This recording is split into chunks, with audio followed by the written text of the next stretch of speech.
ಎಲ್ಲರಿಗೂ ಶುಭ ಸಂಜೆ.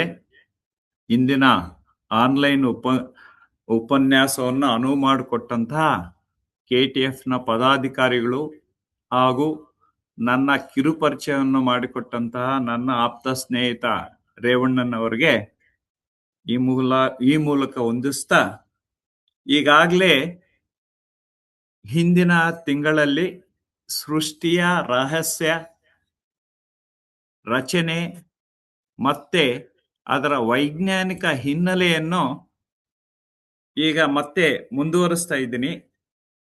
ಸೊ ಈ ಸೃಷ್ಟಿಯ ಬಗ್ಗೆ ಈಗಾಗಲೇ ಸಾಕಷ್ಟು ವಿವರವನ್ನ ನೀಡಿದ್ದೀನಿ. ಅದರ ಅಂದರೆ ಈ ನಾವು ನಮ್ಮ ಥಿಯಾಸಫಿಕಲ್ ಸೊಸೈಟಿಯ ಮೇರು ಗ್ರಂಥವಾದಂತಹ ಸೀಕ್ರೆಟ್ ಡಾಕ್ಟ್ರಿನ್, ಬ್ಲಾವಟ್ಸ್ಕಿ ಅವರು ಬರೆದಿರುವಂತಹ ಒಂದು ಗ್ರಂಥ. ಈ ಗ್ರಂಥದಿಂದ ಕೆಲವು ಟಾಪಿಕ್ಸ್ ಅನ್ನ ಆಯ್ದುಕೊಂಡು ಇವರು ಬರೆದಂತಹ ಬುಕ್ 1 ಅಂದ್ರೆ ಅದರಲ್ಲಿ ವಿಶ್ವೋತ್ಪತ್ತಿ ಅಂದ್ರೆ ಕಾಸ್ಮೋಜೆನೆಸಿಸ್, ಪ್ರಪಂಚದ ಸೃಷ್ಟಿಯ ವಿಶ್ವಶಕ್ತಿಗಳು ಮತ್ತು ಬ್ರಹ್ಮಾಂಡ ಹುಟ್ಟಿನ ಬಗ್ಗೆ ಚರ್ಚಿಸುತ್ತದೆ ಈ ಬುಕ್. ಮತ್ತೆ ಇನ್ನೊಂದು ಬುಕ್ ಮಾನವೋತ್ಪತ್ತಿ ಅಂದ್ರೆ ಆಂಥ್ರೋಪೋಜೆನಿಸಿಸ್. ಇದು ಮಾನವ ಜನಾಂಗದ ವಿಕಾಸ, ವಿವಿಧ ಯುಗಗಳು ಮತ್ತು ಮಾನವನ ಆತ್ಮಿಕ ಪ್ರಯಾಣವನ್ನು ವಿವರವಾಗಿ ಚರ್ಚಿಸುತ್ತದೆ. ಈಗಾಗಲೇ ನಾನು ಹೇಳಿದ್ದು ಸೀಕ್ರೆಟ್ ಡಾಕ್ಟ್ರಿನ್ ನ ಬುಕ್ 1 ನಲ್ಲಿ ನಮಗೆ ಸಾಕಷ್ಟು ವಿವರಗಳು ಸಿಗ್ತದೆ. ಆಮೇಲೆ ಕೃಷ್ಣಮೂರ್ತಿ ಅವರು ಬರೆದಂತಹ ಬ್ರಹ್ಮ ವಿದ್ಯಾಸಾಗರದಲ್ಲಿಯೂ ಈ ನಮ್ಮ ಬ್ರಹ್ಮಾಂಡದ ಮೂಲ ರಚನೆ, ವಿಕಾಸ ಮತ್ತು ಆಧುನಿಕ ವಿಜ್ಞಾನ ಸಾಕಷ್ಟು ಅಲ್ಲಿನೂ ವಿವರಣೆ ಸಿಗ್ತದೆ. ಅದನ್ನು ರೆಫರೆನ್ಸ್ ಇಟ್ಕೊಂಡು ಮತ್ತೆ ಈಗ ಇಂಟರ್ನೆಟ್ ಮತ್ತೆ ಈಗ ಬಾಹ್ಯಾಕಾಶ ಮತ್ತೆ ವಿಜ್ಞಾನದಲ್ಲಿ ನಡೆದಂತಹ ಸಾಕಷ್ಟು ವೈಜ್ಞಾನಿಕ ಅನ್ವೇಷಣೆಗಳನ್ನ ನಾನು ಈ ಮೂಲಕ ಹೇಳೋದಕ್ಕೆ ಇಷ್ಟಪಡ್ತಾ ಇದ್ದೀನಿ. ನಮ್ಮ ಥಿಯಾಸಫಿಕಲ್ ಬ್ಲಾವಟ್ಸ್ಕಿ ಅವರು ಬರೆದಿರುವಂತಹ ಸ್ಟ್ಯಾನ್ಸಾಸ್ ಆಫ್ ಧ್ಯಾನ್, ಅದರ ಅಂದ್ರೆ ಧ್ಯಾನ ಗ್ರಂಥಗಳ ಒಂದು ವಿವರಣೆಗೆ ಹೋದ್ರೆ ಅಲ್ಲಿನೂ ವಿಶ್ವ 7 ಹಂತಗಳಲ್ಲಿ ಅದು ಸೃಷ್ಟಿಯಾಯಿತು ಅಂತ ಹೇಳ್ತಾರೆ. ಅದು ಮೊದಲನೇ ಹಂತ ಸೃಷ್ಟಿಗಿಂತ ಮುಂಚಿನ ಸ್ಥಿತಿ ಏನಿತ್ತು ಅಂದ್ರೆ ಮುಂಚಿನ ಸ್ಥಿತಿ, ಮತ್ತೆ ಅನಂತರ ಬೆಳಕು, ಸಮಯ ಮತ್ತೆ ಯಾವುದು ಪದಾರ್ಥವಿರ್ಲಿಲ್ಲ. ವಿಶ್ವವು ಪ್ರಳಯದ ಗಾಢಾಂಧಕಾರದಲ್ಲಿ ನಿದ್ರಿಸುತ್ತಿತ್ತು. ಅಂದರೆ ಚುಕ್ಕೆ ಆಕಾರ, ಅಂಡಾಕಾರದಲ್ಲಿದ್ದಂತಹ ಒಂದು ಚಿಕ್ಕ ಪುಟ್ಟ ಈ ವಿಶ್ವ, ಅವಾಗ ಬೆಳಕಿರ್ಲಿಲ್ಲ, ಸಮಯ ಇರ್ಲಿಲ್ಲ, ಪದಾರ್ಥ ಇರ್ಲಿಲ್ಲ. ಅದು ಪ್ರಳಯ ಆಯ್ತು. ಅನಂತರ ಏನಾಯ್ತು ಅಂದ್ರೆ ಆ ವಿಶ್ವದಲ್ಲಿ ಚೇತನ ಒಂದು ಜಾಗೃತಗೊಳ್ಳುತ್ತದೆ.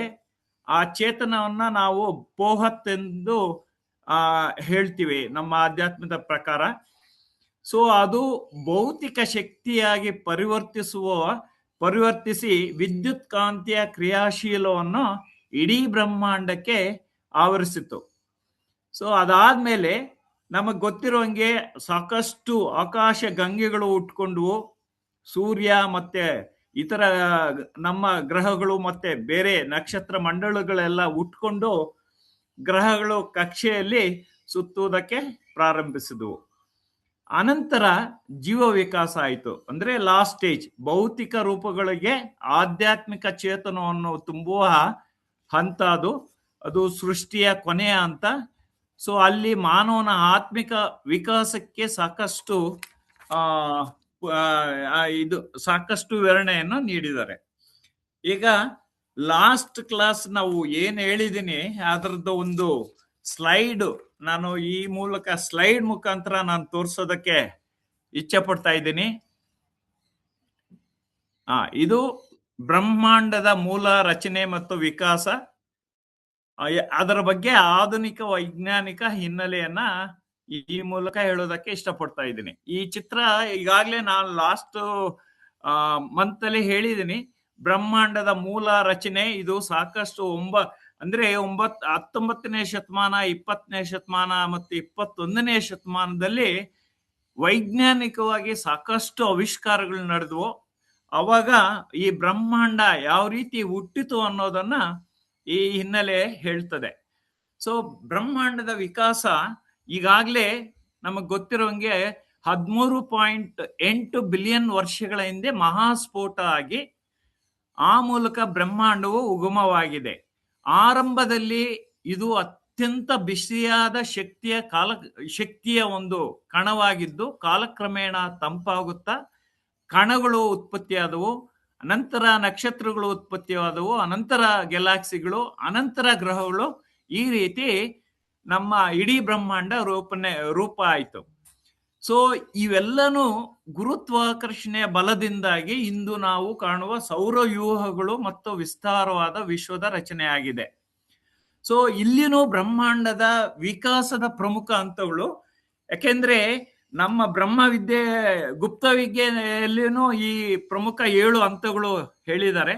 ಇಲ್ಲಿನೂ ವಿಜ್ಞಾನದ ಪ್ರಕಾರ ಸೊ ಏನಾಯ್ತು ಅಂದ್ರೆ ಇಲ್ಲಿ ಫಸ್ಟ್ ಸ್ಟೇಜ್ ಅಂದ್ರೆ ಮಹಾಸ್ಫೋಟ ಆಯ್ತು.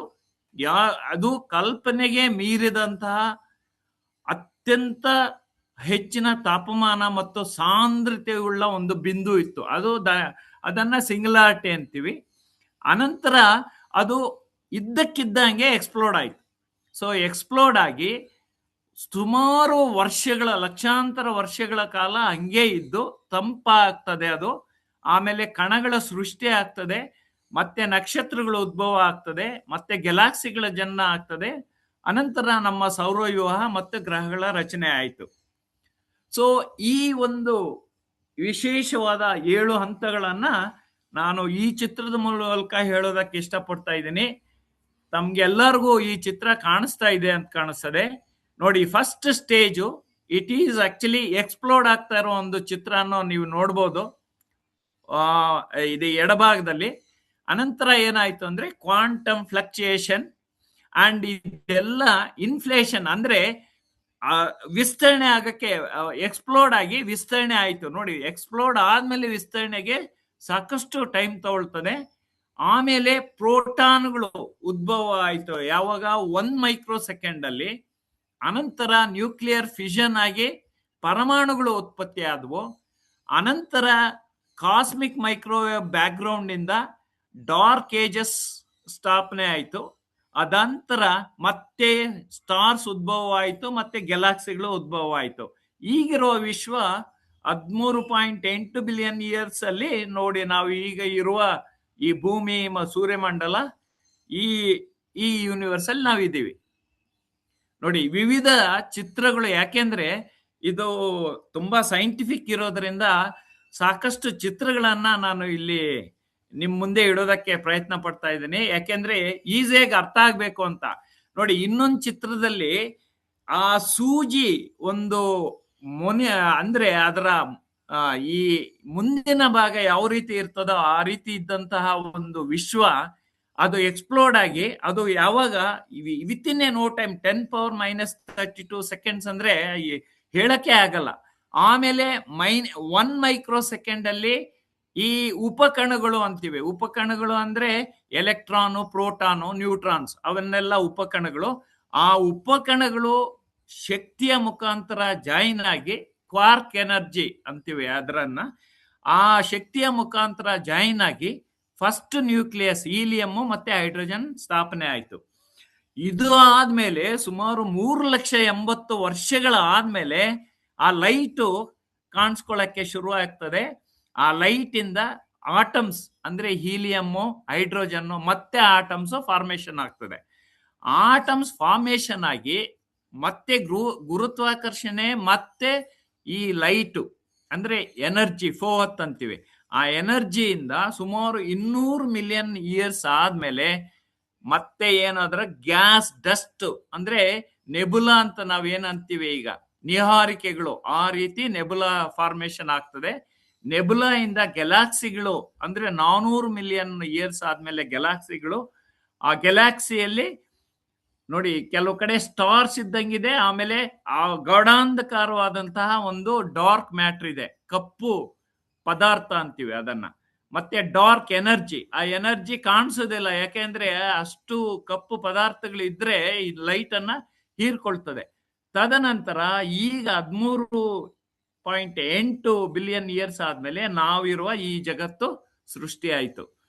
ಇದನ್ನ ಒಂದು ಬಲೂನ್ ಅಲ್ಲಿ ತೋರಿಸಿದ್ರೆ ಸೇಮ್ ನಾನು ಹಿಂದೆ ಏನು ಹೇಳಿದ್ದೀನಿ ಆ ಚಿತ್ರದಲ್ಲಿ ಅದೇ ರೀತಿ ಈ ಬಿಗ್ ಬ್ಯಾಂಗು, ಮತ್ತೆ ಇಲ್ಲಿ ಏನಂದ್ರೆ ಕಾಸ್ಮಿಕ್, ಅದನ್ನ ಸ್ಟೇಜಸ್ ಅನ್ನ ಏನಂತ ಹೇಳ್ತೀವಿ ಅಂದ್ರೆ cosmic dark ages, then first stars in 180 million years back, ಆಮೇಲೆ ಬ್ಲಾಕ್ ಹೋಲ್ಸ್ ಸ್ಟಾರ್ಟ್ ಆಗ್ತದೆ ವಿತ್ ಆಕ್ಸಲರೇಷನ್ಸ್, ಆಮೇಲೆ ರಿಯೈನೈಸೇಷನ್, ಮತ್ತೆ ಮಾಡರ್ನ್ ಗ್ಯಾಲಾಕ್ಸಿ, ಮತ್ತೆ ಈಗಿನ ಪ್ರಪಂಚ.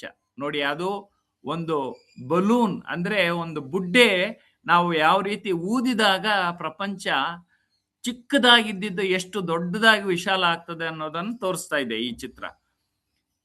ಇನ್ನೊಂದು ಚಿತ್ರ ಅಂದ್ರೆ ಟೈಮ್, ನೀವೇನಾದ್ರೂ ಟೈಮ್ ಅನ್ನು ಕನ್ಸಿಡರ್ ಮಾಡಿದ್ರೆ ದಿ ಫಸ್ಟ್ ಬಿಗ್ ಬ್ಯಾಂಗ್ ಆದ್ಮೇಲೆ ನೋಡಿ ಎಷ್ಟು ಸ್ಟೇಜಸ್ ಇದೆ ಆಕ್ಚುಲಿ.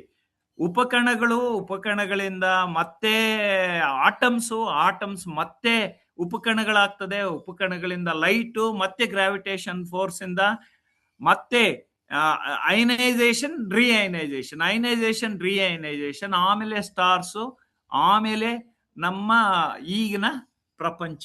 ಈ ರೀತಿ ಇನ್ನೊಂದು ಚಿತ್ರದಲ್ಲಿ ಈ ರೀತಿ ತೋರಿಸ್ಬೋದು. ಸೊ ಈ ಬ್ರಹ್ಮಾಂಡ ಹೇಳ್ಬೇಕು ಅಂದ್ರೆ ಒಂದು ಡಿಸ್ಕ್ ಆಕಾರದ ಸ್ಪೇಸ್ ಅಂತಾನೆ ಹೇಳ್ಬೋದು. ಸೊ ಇದು ಏನಂದ್ರೆ ಒಂದು ಪಾಯಿಂಟ್ ಇಲ್ಲಿ ಬಿಗ್ ಬ್ಯಾಂಗ್ ಆಗಕ್ ಮುಂಚೆ ಅದಕ್ಕೆ ಸಮಯ ಇರ್ಲಿಲ್ಲ, ಮಾಸ್ ಇರ್ಲಿಲ್ಲ, ಟೈಮ್ ಇರ್ಲಿಲ್ಲ. ಟೈಮು, ಗಾತ್ರ ಮತ್ತೆ ಶಕ್ತಿ ಇರ್ಲಿಲ್ಲ. ಸೊ ಅದಾದ್ಮೇಲೆ ಈ ಎಲ್ಲ ಅಂದ್ರೆ ಸಮಯ, ಗಾತ್ರ ಎಲ್ಲನೂ ಉತ್ಪತ್ತಿ ಆಗ್ತದೆ, ಶಕ್ತಿ. ನೋಡಿ, ಇನ್ನೊಂದು ಚಿತ್ರದಲ್ಲಿ ಇದೇ ರೀತಿ ಏನಂದ್ರೆ ಟೈಮು ಮತ್ತೆ ಎನರ್ಜಿ, ಇಲ್ಲಿ ಎನರ್ಜಿನೂ ಬರ್ತಾ ಇರ್ತದೆ. ಯಾಕೆಂದ್ರೆ ಪರಮಾಣು ತಗೊಂಡ್ರೆ ಅದರ ಉಪಕರಣಗಳು ಎಲೆಕ್ಟ್ರಾನ್, ಪ್ರೋಟಾನ್, ನ್ಯೂಟ್ರಾನ್, ಅದರಲ್ಲಿ ಶಕ್ತಿ ಇರ್ತದೆ.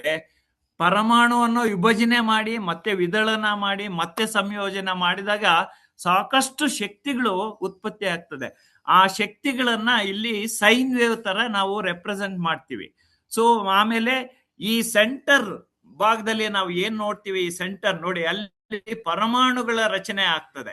ಆ ಪರಮಾಣುಗಳ ರಚನೆಯಿಂದ ಒಂದು ಗ್ಯಾಸ್ ಫಾರ್ಮೇಶನ್, ಆಮೇಲೆ ಸ್ಟಾರ್ಸ್ ಫಾರ್ಮೇಶನ್, ಆಮೇಲೆ ಈಗಿನ ಜೀವ ಜಗತ್ತು, ಈಗ ನಾವು ಮನುಷ್ಯರು, ಮನುಕುಲ ಏನಿದೆ ಆ ಮನುಕುಲ ಆ ಲಾಸ್ಟ್ ಅಲ್ಲಿ ನಾವು ನೋಡ್ಬೋದು. ಸೊ ಈ 4-5 ಚಿತ್ರಗಳಿಂದ ಈಗ ನೋಡಿ, ಒಂದು ಬಿಗ್ ಬ್ಯಾಂಗ್ ಥಿಯರಿಯಿಂದ ನೋಡಿ ಯಾವ ರೀತಿ ವಿಶ್ವ ವಿಕಾಸ ಆಗ್ತಾ ಇದೆ. ನೋಡಿ, ಎಷ್ಟು ಚಿಕ್ಕ ಕಣದಿಂದ ಎಷ್ಟು ವಿಶಾಲವಾದ ಕಣ, ಅಂದ್ರೆ ಅಷ್ಟು millions of time bigger compare to the initial stage. So ಆ ಚಿತ್ರಣವನ್ನ ಈ ಮುಖಾಂತರ ತೋರಿಸ್ತಾ ಇದ್ವಿ. ಸೊ ಈ ಬಿಗ್ ಬ್ಯಾಂಗ್ ಇದು ಆಲ್ರೆಡಿ ನಾನು ಲಾಸ್ಟ್ ಇದರಲ್ಲಿ ಹೇಳಿದ್ದೀನಿ. ಇದು 7 ಹಂತಗಳು, ಒಂದು ಏಕತ್ವ, ಒಂದು ಸಿಂಗ್ಯುಲಾರಿಟಿ, ಆಮೇಲೆ ಎಲಿಮೆಂಟ್ರಿ ಪಾರ್ಟಿಕಲ್ಸು, ಮತ್ತೆ ಕ್ವಾರ್ಕ್, ಬಂಧನ, ಪ್ರೋಟಾನ್ಸ್, ನ್ಯೂಟ್ರಾನ್ಸು, ಅನಂತರ ನ್ಯೂಕ್ಲಿಯೋಸಿಂಥಸಿಸ್, ಮತ್ತೆ ಪುನರ್ ಸಂಯೋಜನೆ ಅಂದ್ರೆ ರೀಕಾಂಬಿನೇಷನ್, ಮತ್ತೆ ಕಾಸ್ಮಿಕ್ ಡಾರ್ಕ್ ಎನರ್ಜಿ ಏಜಸ್ ಅಂದ್ರೆ ಕತ್ತಲೆಯ ಮಹಾಯುಗಗಳು ಅಂತೀವಿ, ಆಮೇಲೆ ಗ್ಯಾಲಾಕ್ಸಿಗಳ ರಚನೆ, ಮತ್ತೆ ಈಗಿನ ಆಧುನಿಕ ವಿಶ್ವ. ಸೊ ಈ 7 ಹಂತಗಳನ್ನ ಲಾಸ್ಟ್ ಕ್ಲಾಸಲ್ಲಿ ಹೇಳಿದ್ದೀನಿ. ಸೊ ಎಗೈನ್ ಅದರದ ಒಂದು 7 ಹಂತಗಳನ್ನ ಇಲ್ಲಿ ಒಂದು ಪ್ಲೇಟ್ ಮುಖಾಂತರ ಅಂದ್ರೆ ಒಂದು ಪದರಗಳ ಮುಖಾಂತರ ನಾನು ಇಲ್ಲಿ ಹೇಳೋದಕ್ಕೆ ಇಷ್ಟಪಡ್ತಾ ಇದ್ದೀನಿ. ಸೊ ಈ ಪದರಗಳನ್ನು ನೀವು ನೋಡ್ಕೊಂಡ್ರೆ ಅಂದ್ರೆ ಅದನ್ನು ಓದ್ಕೊಂಡ್ರೆ ನಮ್ಮ ಇಡೀ ವಿಶ್ವ ಫ್ರಮ್ ದಿ ಬಿಗಿನಿಂಗ್ ಈ ಸ್ಟೇಜ್ಗೆ ಬರೋದಕ್ಕೆ ಯಾವ ರೀತಿ ಕಾರಣ ಆಗ್ತದೆ ಅಂತಾನು ಇಲ್ಲಿ ನೋಡ್ಕೋಬಹುದು. ಒಂದು ಟೈಮು ಇದೆ, ಎನರ್ಜಿ ಇದೆ. ಸೊ ಇಲ್ಲಿ ಮುಖ್ಯವಾಗಿ ಹೇಳ್ಬೇಕಂದ್ರೆ ಬಿಗ್ ಬ್ಯಾಂಗ್ ಆಗಕ್ಕೆ ಆದ್ಮೇಲೆ ನೋಡಿ, ಆ energy giga watts 10⁻16 giga watts ಇಂದ ನಾವು ಈಗ ಅದು ತುಂಬಾ ಚಿಕ್ಕದಾಗ ಅಂದ್ರೆ ಎನರ್ಜಿ ಎಕ್ಸ್ಪ್ಯಾಂಡ್ ಆದಾಗ ಅದು ನಿಧಾನವಾಗಿ ಎನರ್ಜಿ ಕಳ್ಕೊಳ್ತದೆ. ಎನರ್ಜಿ ಕಳ್ಕೊಂಡಾದಾಗ ಮ್ಯಾಟ್ರನು ಉತ್ಪತ್ತಿ ಆಗ್ತದೆ, ಮತ್ತೆ ಗ್ರಾವಿಟೇಷನಲ್ ಫೋರ್ಸು ಇವೆಲ್ಲನೂ ಕಾರಣ ಆಗ್ತದೆ. ಬೆಳಕುನು ಹರಿಯಕ್ಕೆ ಶುರು ಆಗ್ತದೆ. ಅದೇ ಅಂದ್ರೆ ಈ ಕತ್ತಲೆಯ ಮಹಾ ಯುಗಗಳಲ್ಲಿ ಬೆಳಕು ಹರಿಯೋದಕ್ಕೆ ಬಿಡಲ್ಲ, ಯಾಕೆಂದ್ರೆ ಅಲ್ಲಿ ಡಾರ್ಕ್ ಮ್ಯಾಟರ್ ಇರ್ತದೆ. ಸೊ ಇದು ಇನ್ನೊಂದು ಚಿತ್ರ. ಇದನ್ನ ಇಂಗ್ಲಿಷ್ ಅಲ್ಲೇನೆ ಈ first stage is called primordial stage R the fluctuation stage ಅಂತೀವಿ. ಆಮೇಲೆ ಇನ್ಫ್ಲೇಷನ್, ಆಮೇಲೆ ಕಾಸ್ಮಿಕ್ ಮೈಕ್ರೋವೇವ್ ಬ್ಯಾಕ್ಗ್ರೌಂಡ್, ಆಮೇಲೆ ಡಾರ್ಕ್ ಏಜಸ್, ರಿಐನೈಸೇಷನ್, ಮತ್ತೆ ರಿಐನೈಸ್ಡ್ ಯೂನಿವರ್ಸ್. ಸೊ ಇದು ವಿವಿಧ ರೀತಿಯ ಬಣ್ಣಗಳಲ್ಲಿ ಇಲ್ಲಿ ಇದನ್ನ ತೋರಿಸಲಾಗಿದೆ. ಆ ಸೆಂಟ್ರಲ್ ಇರೋದು ನೋಡಿ, ನಿಮ್ಮ ಡಾರ್ಕ್ ಏಜ್, ಅದು ಎಷ್ಟೋ ಕೋಟ್ಯಾನು ವರ್ಷಗಳ ಕಾಲ ಈ ವಿಶ್ವ ಏನು ಆಗ್ಲೇ ಇಲ್ಲ, ರಚನೆ ಆಗೇ ಇಲ್ಲ. ಯಾಕೆಂದ್ರೆ ಆ ಎನರ್ಜಿ ಏನಿತ್ತು ಅದು ಹೀರ್ಕೊಂಡ್ಬಿಟ್ಟಿತ್ತು. ಅದು ನಿಧಾನವಾಗಿ ಮತ್ತೆ ಕಂಪನಕ್ಕೊಳಗಾಗಿ ಮತ್ತೆ ಎನರ್ಜಿ ಟ್ರಾನ್ಸ್ಫರ್ ಆಗಿ ಈ ಸ್ಟೇಜ್ಗೆ ಬಂದಿದೆ. ಸೊ ಇದು ಇನ್ನೊಂದು ಚಿತ್ರ. ನಮ್ಮ ಭೂಮಿನೇ ನೋಡ್ಬೋದು, ನಮ್ಮ ಸೋಲಾರ್ ಸಿಸ್ಟಮ್ ನೋಡ್ಬೋದು, ಬೇರೆ ಈ ಸೌರವ್ಯೂಹಗಳನ್ನ ಇಲ್ಲಿ ನೋಡ್ಬೋದು. ಸೊ ಇಲ್ಲಿ ಲೈಟ್ ಎಲ್ಲಿ ಫ್ಲಾಶ್ ಆಗ್ತಾ ಇದೆ, ಅದಾದ್ಮೇಲೆ ನೋಡಿ ಆ ಕಣಗಳ ಮುಖಾಂತರ, ಕಣಗಳು ಅಂದ್ರೆ ಪ್ರೋಟಾನ್ಸ್ ಮತ್ತೆ ನ್ಯೂಟ್ರಾನ್ಸ್, ಎಲೆಕ್ಟ್ರಾನ್ಸ್ ಮಾತ್ರ ಇರ್ತದೆ, ಅನಂತರ ಪರಮಾಣುಗಳಾಗ್ತದೆ. ಆ ರೀತಿ ವಿಶ್ವ ಎಲ್ಲಾ ಸ್ಟೇಜ್ ಅಲ್ಲಿ ಆಗಿ ಈ ಸ್ಥಿತಿಗೆ ಬಂದಿದೆ. ಇನ್ನೊಂದು, ನಾವು ಸುಮಾರು ಹಿರಣ್ಯ ಗರ್ಭ ಅಂತ ನಾವು ಸುಮಾರು ಸಾಕಷ್ಟು ಪುರಾಣಗಳಲ್ಲಿ ನಾವು ಕೇಳಿದೀವಿ, ಹಿರಣ್ಯ ಗರ್ಭ ಅಂತ. ಇದೇ ಹಿರಣ್ಯ ಗರ್ಭ ಅಂದ್ರೆ ಸೂರ್ಯನ ಕೇಂದ್ರವಾಗಿಟ್ಕೊಂಡು ಇಡೀ ನಾವು ವಿಶ್ವವನ್ನು ನೋಡಿದ್ರೆ ಸೂರ್ಯನ ಕೇಂದ್ರವಾಗಿ ಇಟ್ಕೊಂಡು ನಮ್ಮ ಗ್ರಹಗಳು ನೋಡಿ, ಸೂರ್ಯ ಸೆಂಟ್ರಲ್ ಇದ್ದಾನೆ, ಗ್ರಹಗಳು ಸುತ್ತಲೂ ಇದೆ, ಅನಂತರ ಸುಮಾರು ಗ್ಯಾಲಾಕ್ಸಿಗಳಿದೆ. ಆ ಗ್ಯಾಲಾಕ್ಸಿಗಳು ಆದ್ಮೇಲೆ ಮತ್ತೆ ಅದು ಅಯನೈಸೇಷನ್ ಏರಿಯಾಸ್, ಆಮೇಲೆ ಎಲೆಕ್ಟ್ರಾನ್ಸ್ ಮತ್ತೆ ಪ್ರೋಟಾನ್ಸ್, ಆನಂತರ ಏನೂ ಇರೋದಿಲ್ಲ ವಿಶ್ವದಲ್ಲಿ. ಸೊ ಇದು ಸುಮಾರು ಎಲ್ಲ ಬುಕ್ಸ್ ಅಲ್ಲಿ ನೀವು ನೋಡ್ಬೋದು ಇದನ್ನ, ಹಿರಣ್ಯ ಗರ್ಭ ಅಂತೀವಿ ಇದನ್ನ. ಓಕೆ, ಈಗ ಒಂದು ಚಿಕ್ಕ ವಿವರಣೆಯನ್ನು ಕೊಡೋದಕ್ಕೆ ಹೋಗ್ತಾ ಇದ್ದೀನಿ. ಕಾಸ್ಮಿಕ್ ಡಾರ್ಕ್ ಏಜಸ್ ಅಂದ್ರೆ ಇದು ಬ್ರಹ್ಮಾಂಡದಲ್ಲಿ ಒಂದು ಅವಧಿಯಾಗಿದ್ದು, ಬಿಗ್ ಬ್ಯಾಂಗ್ ನಂತರ ಸುಮಾರು 3,80,000ದಿಂದ 550 ಮಿಲಿಯನ್ ವರ್ಷಗಳವರೆಗೂ ಇತ್ತಂತೆ. ಇದು ಕಾಸ್ಮಿಕ್ ಮೈಕ್ರೋವೇವ್ ಹಿನ್ನೆಲೆ ಅಂದ್ರೆ ಕಾಸ್ಮಿಕ್ ಮೈಕ್ರೋವೇವ್ ಬ್ಯಾಕ್ಗ್ರೌಂಡ್ ಅಂತೀವಿ ಇದನ್ನ. ಇದು ಹೊರಸೂಸುವಿಕೆಯ ನಂತರ, ಆದರೆ ಮೊದಲ ನಕ್ಷತ್ರಗಳು ಉರಿಯುವ ಮೊದಲು ಸಂಭವಿಸಿದ ಸಮಯ ಇದು ಗೋಚರ ಬೆಳಕಿನಿಂದ ರಹಿತ, ಅಂದ್ರೆ ಬೆಳಕು ಅಲ್ಲಿ ಬಿಡ್ತಾ ಇರ್ಲಿಲ್ಲ ಅಂತೆ, ಬೆಳಕು ರಹಿತವಾಗಿತ್ತು. ಬದಲಿಗೆ ತಟಸ್ಥ ಹೈಡ್ರೋಜನ್ನ ವಿಸ್ತರಿಸುವಿಕೆ ಮತ್ತೆ ಅಪಾರ ದರ್ಶಕದ ಸಮುದ್ರದಿಂದ ನಿರೂಪಿಸಲ್ಪಟ್ಟಿತ್ತು. ಈ ಯುಗ ಹೇಗೆ ಪ್ರಾರಂಭ ಆಯ್ತು ಅಂದ್ರೆ ಬಿಗ್ ಬ್ಯಾಂಗ್ ಇಂದ ಪ್ರಾರಂಭವಾಯಿತು. ಯಾಕೆಂದ್ರೆ ಬ್ರಹ್ಮಾಂಡವು ಅತ್ಯಂತ ಬಿಸಿಯಾದ ದಟ್ಟವಾದ ಪ್ಲಾಸ್ಮಾ ಆಗಿತ್ತು. ಸೊ ಅನಂತರ ಅದು ವಿಸ್ತರಣೆ ಆಗ್ತಾ ತಣ್ಣಗಾಯ್ತು. ಸೊ ತಟಸ್ಥ ಹೈಡ್ರೋಜನ್ ಪರಮಾಣುಗಳನ್ನು ಇದು ರೂಪಿಸ್ತದೆ, ಮತ್ತೆ ಮರುಸಂಯೋಜನೆ ಮಾಡಿ ಈ ಪರಿವರ್ತನೆಯನ್ನು ಆದಾಗ ಈ ಲೈಟ್ ಪಾಸ್ ಆಗೋದಿಲ್ಲ. ಸೊ ಇದನ್ನ ಕತ್ತಲೆ ಯುಗ ಅಂತೀವಿ. ಸೊ ಅನಂತರ ಏನಾಯ್ತು ಅಂದ್ರೆ ಕತ್ತಲೆ ಯುಗ ಆದ್ಮೇಲೆ ಮಹಾಸ್ಫೋಟ, ಇದು ಅಂದ್ರೆ ಬಿಗ್ ಬ್ಯಾಂಗ್ ಆದ್ಮೇಲೆ 3,80,000 ವರ್ಷಗಳ ಆದ್ಮೇಲೆ ಪರಮಾಣು ನ್ಯೂಕ್ಲಿಯಸ್ಗಳಲ್ಲಿ ಎಲೆಕ್ಟ್ರಾನ್ಗಳು ಸೆರೆ ಹಿಡಿಯುವಷ್ಟು ಬ್ರಹ್ಮಾಂಡವು ತಣ್ಣಗಾಗಿತ್ತು. ಈ ಅವಧಿಯನ್ನು ಖಗೋಳಶಾಸ್ತ್ರಜ್ಞರು ಮರುಸಂಯೋಜನೆ ಯುಗ ಅಂತ ಕರೀತಾರೆ. ಸೊ ಇದು ಬ್ರಹ್ಮಾಂಡದ ಮೇಲೆ 2 ಪ್ರಮುಖ ಪರಿಣಾಮಗಳನ್ನು ಬೀರಿದೆ. ಮೊದಲನೆಯದು, ಎಲೆಕ್ಟ್ರಾನುಗಳು ಈಗ ಪರಮಾಣುಗಳಿಗೆ ಬಂಧಿತವಾಗಿರೋದ್ರಿಂದ ಬೆಳಕು ಸಂಪೂರ್ಣವಾಗಿ ಚದುರಿಸಲು ಸಾಕಷ್ಟು ಮುಕ್ತವಾಗಿರ್ಲಿಲ್ಲ. ಸೊ ಇದು ಕಾಸ್ಮಿಕ್ ಮಂಜಿನ ತರ ಇತ್ತು, ಮೋಡಗಳ ತರ ಇದು. ಸೊ ಬ್ರಹ್ಮಾಂಡವು ಅನಂತರ ಪಾರದರ್ಶಕವಾಯಿತು. ಮೊದಲ ಬಾರಿಗೆ ಬೆಳಕು ಮುಕ್ತವಾಗಿ ದೂರದವರೆಗೂ ಪ್ರಯಾಣಿಸೋದಕ್ಕೆ ಅನುಕೂಲ ಆಯ್ತು. ನೋಡಿ, ಇಲ್ಲಿ ರೈಟ್ ಸೈಡ್ ಅಲ್ಲಿ ನಿಮ್ಗೆ ಪ್ರೋಟಾನು ಎಲೆಕ್ಟ್ರಾನು, ಆಮೇಲೆ ಬಿಫೋರ್ ರೀಕಾಂಬಿನೇಷನ್, ಆಫ್ಟರ್ ಅಂದ್ರೆ ಸಂಯೋಜನೆಗೆ ಮುಂಚೆ ಮತ್ತೆ ಸಂಯೋಜನೆ ಆದ್ಮೇಲೆ. ಸಂಯೋಜನೆ ಆದ್ಮೇಲೆ ನಾವು ಏನ್ ನೋಡ್ತೀವಿ, ಎಲೆಕ್ಟ್ರಾನ್ ಆಟಮ್, ಸಾರಿ ಹೈಡ್ರೋಜನ್ ಆಟಮ್ ನಾವು ನೋಡ್ತಾ ಇದ್ದೀವಿ. ಅದಕ್ಕೆ ಮುಂಚೆ ಹೈಡ್ರೋಜನ್ ಇರ್ಲಿಲ್ಲ, ಬರೀ ಪ್ರೋಟಾನು ನ್ಯೂಟ್ರಾನ್ ಎಲೆಕ್ಟ್ರಾನ್ಸ್ ಇದ್ದಿದ್ದು. ಸೊ ಇದಾದ್ಮೇಲೆ ಗ್ಯಾಲಾಕ್ಸಿಗಳ ಉದ್ಭವ ಆಯಿತು. ಸೊ ಈ ಗ್ಯಾಲಾಕ್ಸಿಗಳು ಯಾವ ರೀತಿ ಆಯ್ತು ಅಂದ್ರೆ, ವಿಶ್ವದಲ್ಲಿ ವಸ್ತು ಅಂದ್ರೆ ಇಲ್ಲಿ ಮ್ಯಾಟ್ರು, ಶಕ್ತಿ ಅಂದ್ರೆ ಎನರ್ಜಿ. ವಸ್ತು ಮತ್ತು ಶಕ್ತಿಯ ವಿತರಣೆಯು ಏಕರೂಪವಾಗಿರ್ಲಿಲ್ಲ, ಅದು ಸಾಂದ್ರತೆಯಲ್ಲಿ ವ್ಯತ್ಯಾಸಗಳು. ಯಾಕೆಂದ್ರೆ ಗುರುತ್ವಾಕರ್ಷಣೆಯ ಬಲಗಳಲ್ಲಿ ವ್ಯತ್ಯಾಸಗಳಿತ್ತು. ಸೊ ಇದರಿಂದ ವಸ್ತುವು ಒಟ್ಟಿಗೆ ಸೆಳೆಯಲ್ಪಟ್ಟಿತ್ತು. ಮತ್ತೆ ಸಾಂದ್ರತೆಗಳ ವ್ಯತ್ಯಾಸಗಳಿಂದ ಗ್ಯಾಲಾಕ್ಸಿಯ ರಚನೆಗೆ ಅಡಿಪಾಯವಾಗಿ ಕಾರ್ಯನಿರ್ವಹಿಸಿದವು. ಸೊ ಅನಂತರ ನಕ್ಷತ್ರ ಪುಂಜಗಳಾದವು. ಇದು ಫಸ್ಟ್ ಸ್ಟಾರ್ ನಾನು ಮೇಲೆ ಹೇಳಿದ್ದು. ಅನಂತರ ನಕ್ಷತ್ರ ಪುಂಜಗಳಾದವು, ಇದು ಉತ್ಪತ್ತಿ ಆಯಿತು. ಸೊ ಈ ನಕ್ಷತ್ರ ಪುಂಜಗಳು ಸಾವಿರಾರು ಬೆಳಕಿನ ವರ್ಷಗಳು ದೂರ ಇರುವಂತಹ, ವ್ಯಾಪಿಸಿರುವಂತಹ ಏರಿಯಾ. ಸೊ ಅದರಿಂದ ಸುಮಾರು 80,000ದಿಂದ 1,50,000 ಬೆಳಕಿನ ವರ್ಷಗಳವರೆಗೂ ವ್ಯಾಸವನ್ನು ಹೊಂದಿದೆ ಅದು. ಸೊ ಇದರ ರಚನೆ ಬೇಕಾದ್ರೆ ಇನ್ನ ನೆಕ್ಸ್ಟ್ ಇದರಲ್ಲಿ ನಾನು ಇನ್ನ ನೀಟಾಗಿ ಹೇಳ್ತೀನಿ. ಬಟ್ ಇಲ್ಲಿ ಕೊಟ್ಟಿರುವಂತಹ ಒಂದು 5 ಚಿತ್ರಗಳು ಒಂದೊಂದು ಗ್ಯಾಲಾಕ್ಸಿ, ಇವೆಲ್ಲ ಒಂದೊಂದು ಗ್ಯಾಲಾಕ್ಸಿ ನೋಡಿ ಒಂದೊಂದು ರೂಪವನ್ನ ಪಡ್ಕೊಂಡಿದೆ ನೋಡಿ.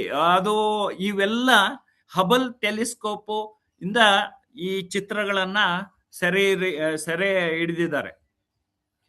ಸೊ ಅದು ಒಂದು ಸ್ಪೈರಲ್ ಇರ್ಬೋದು, ಒಂದು ರಿಂಗ್ ಟೈಪ್ ಇರ್ಬೋದು, ಒಂದು ಪ್ಲೈನ್ ಇರ್ಬೋದು, ಈ ರೀತಿ, ಇಲ್ಲ ಅಂದ್ರೆ ಉಬ್ಬರಗಳು ಇರ್ಬೋದು, ಈ ರೀತಿ ಆದಂತ ನಕ್ಷತ್ರ ಪುಂಜಗಳು ರಚನೆ ಆದವು.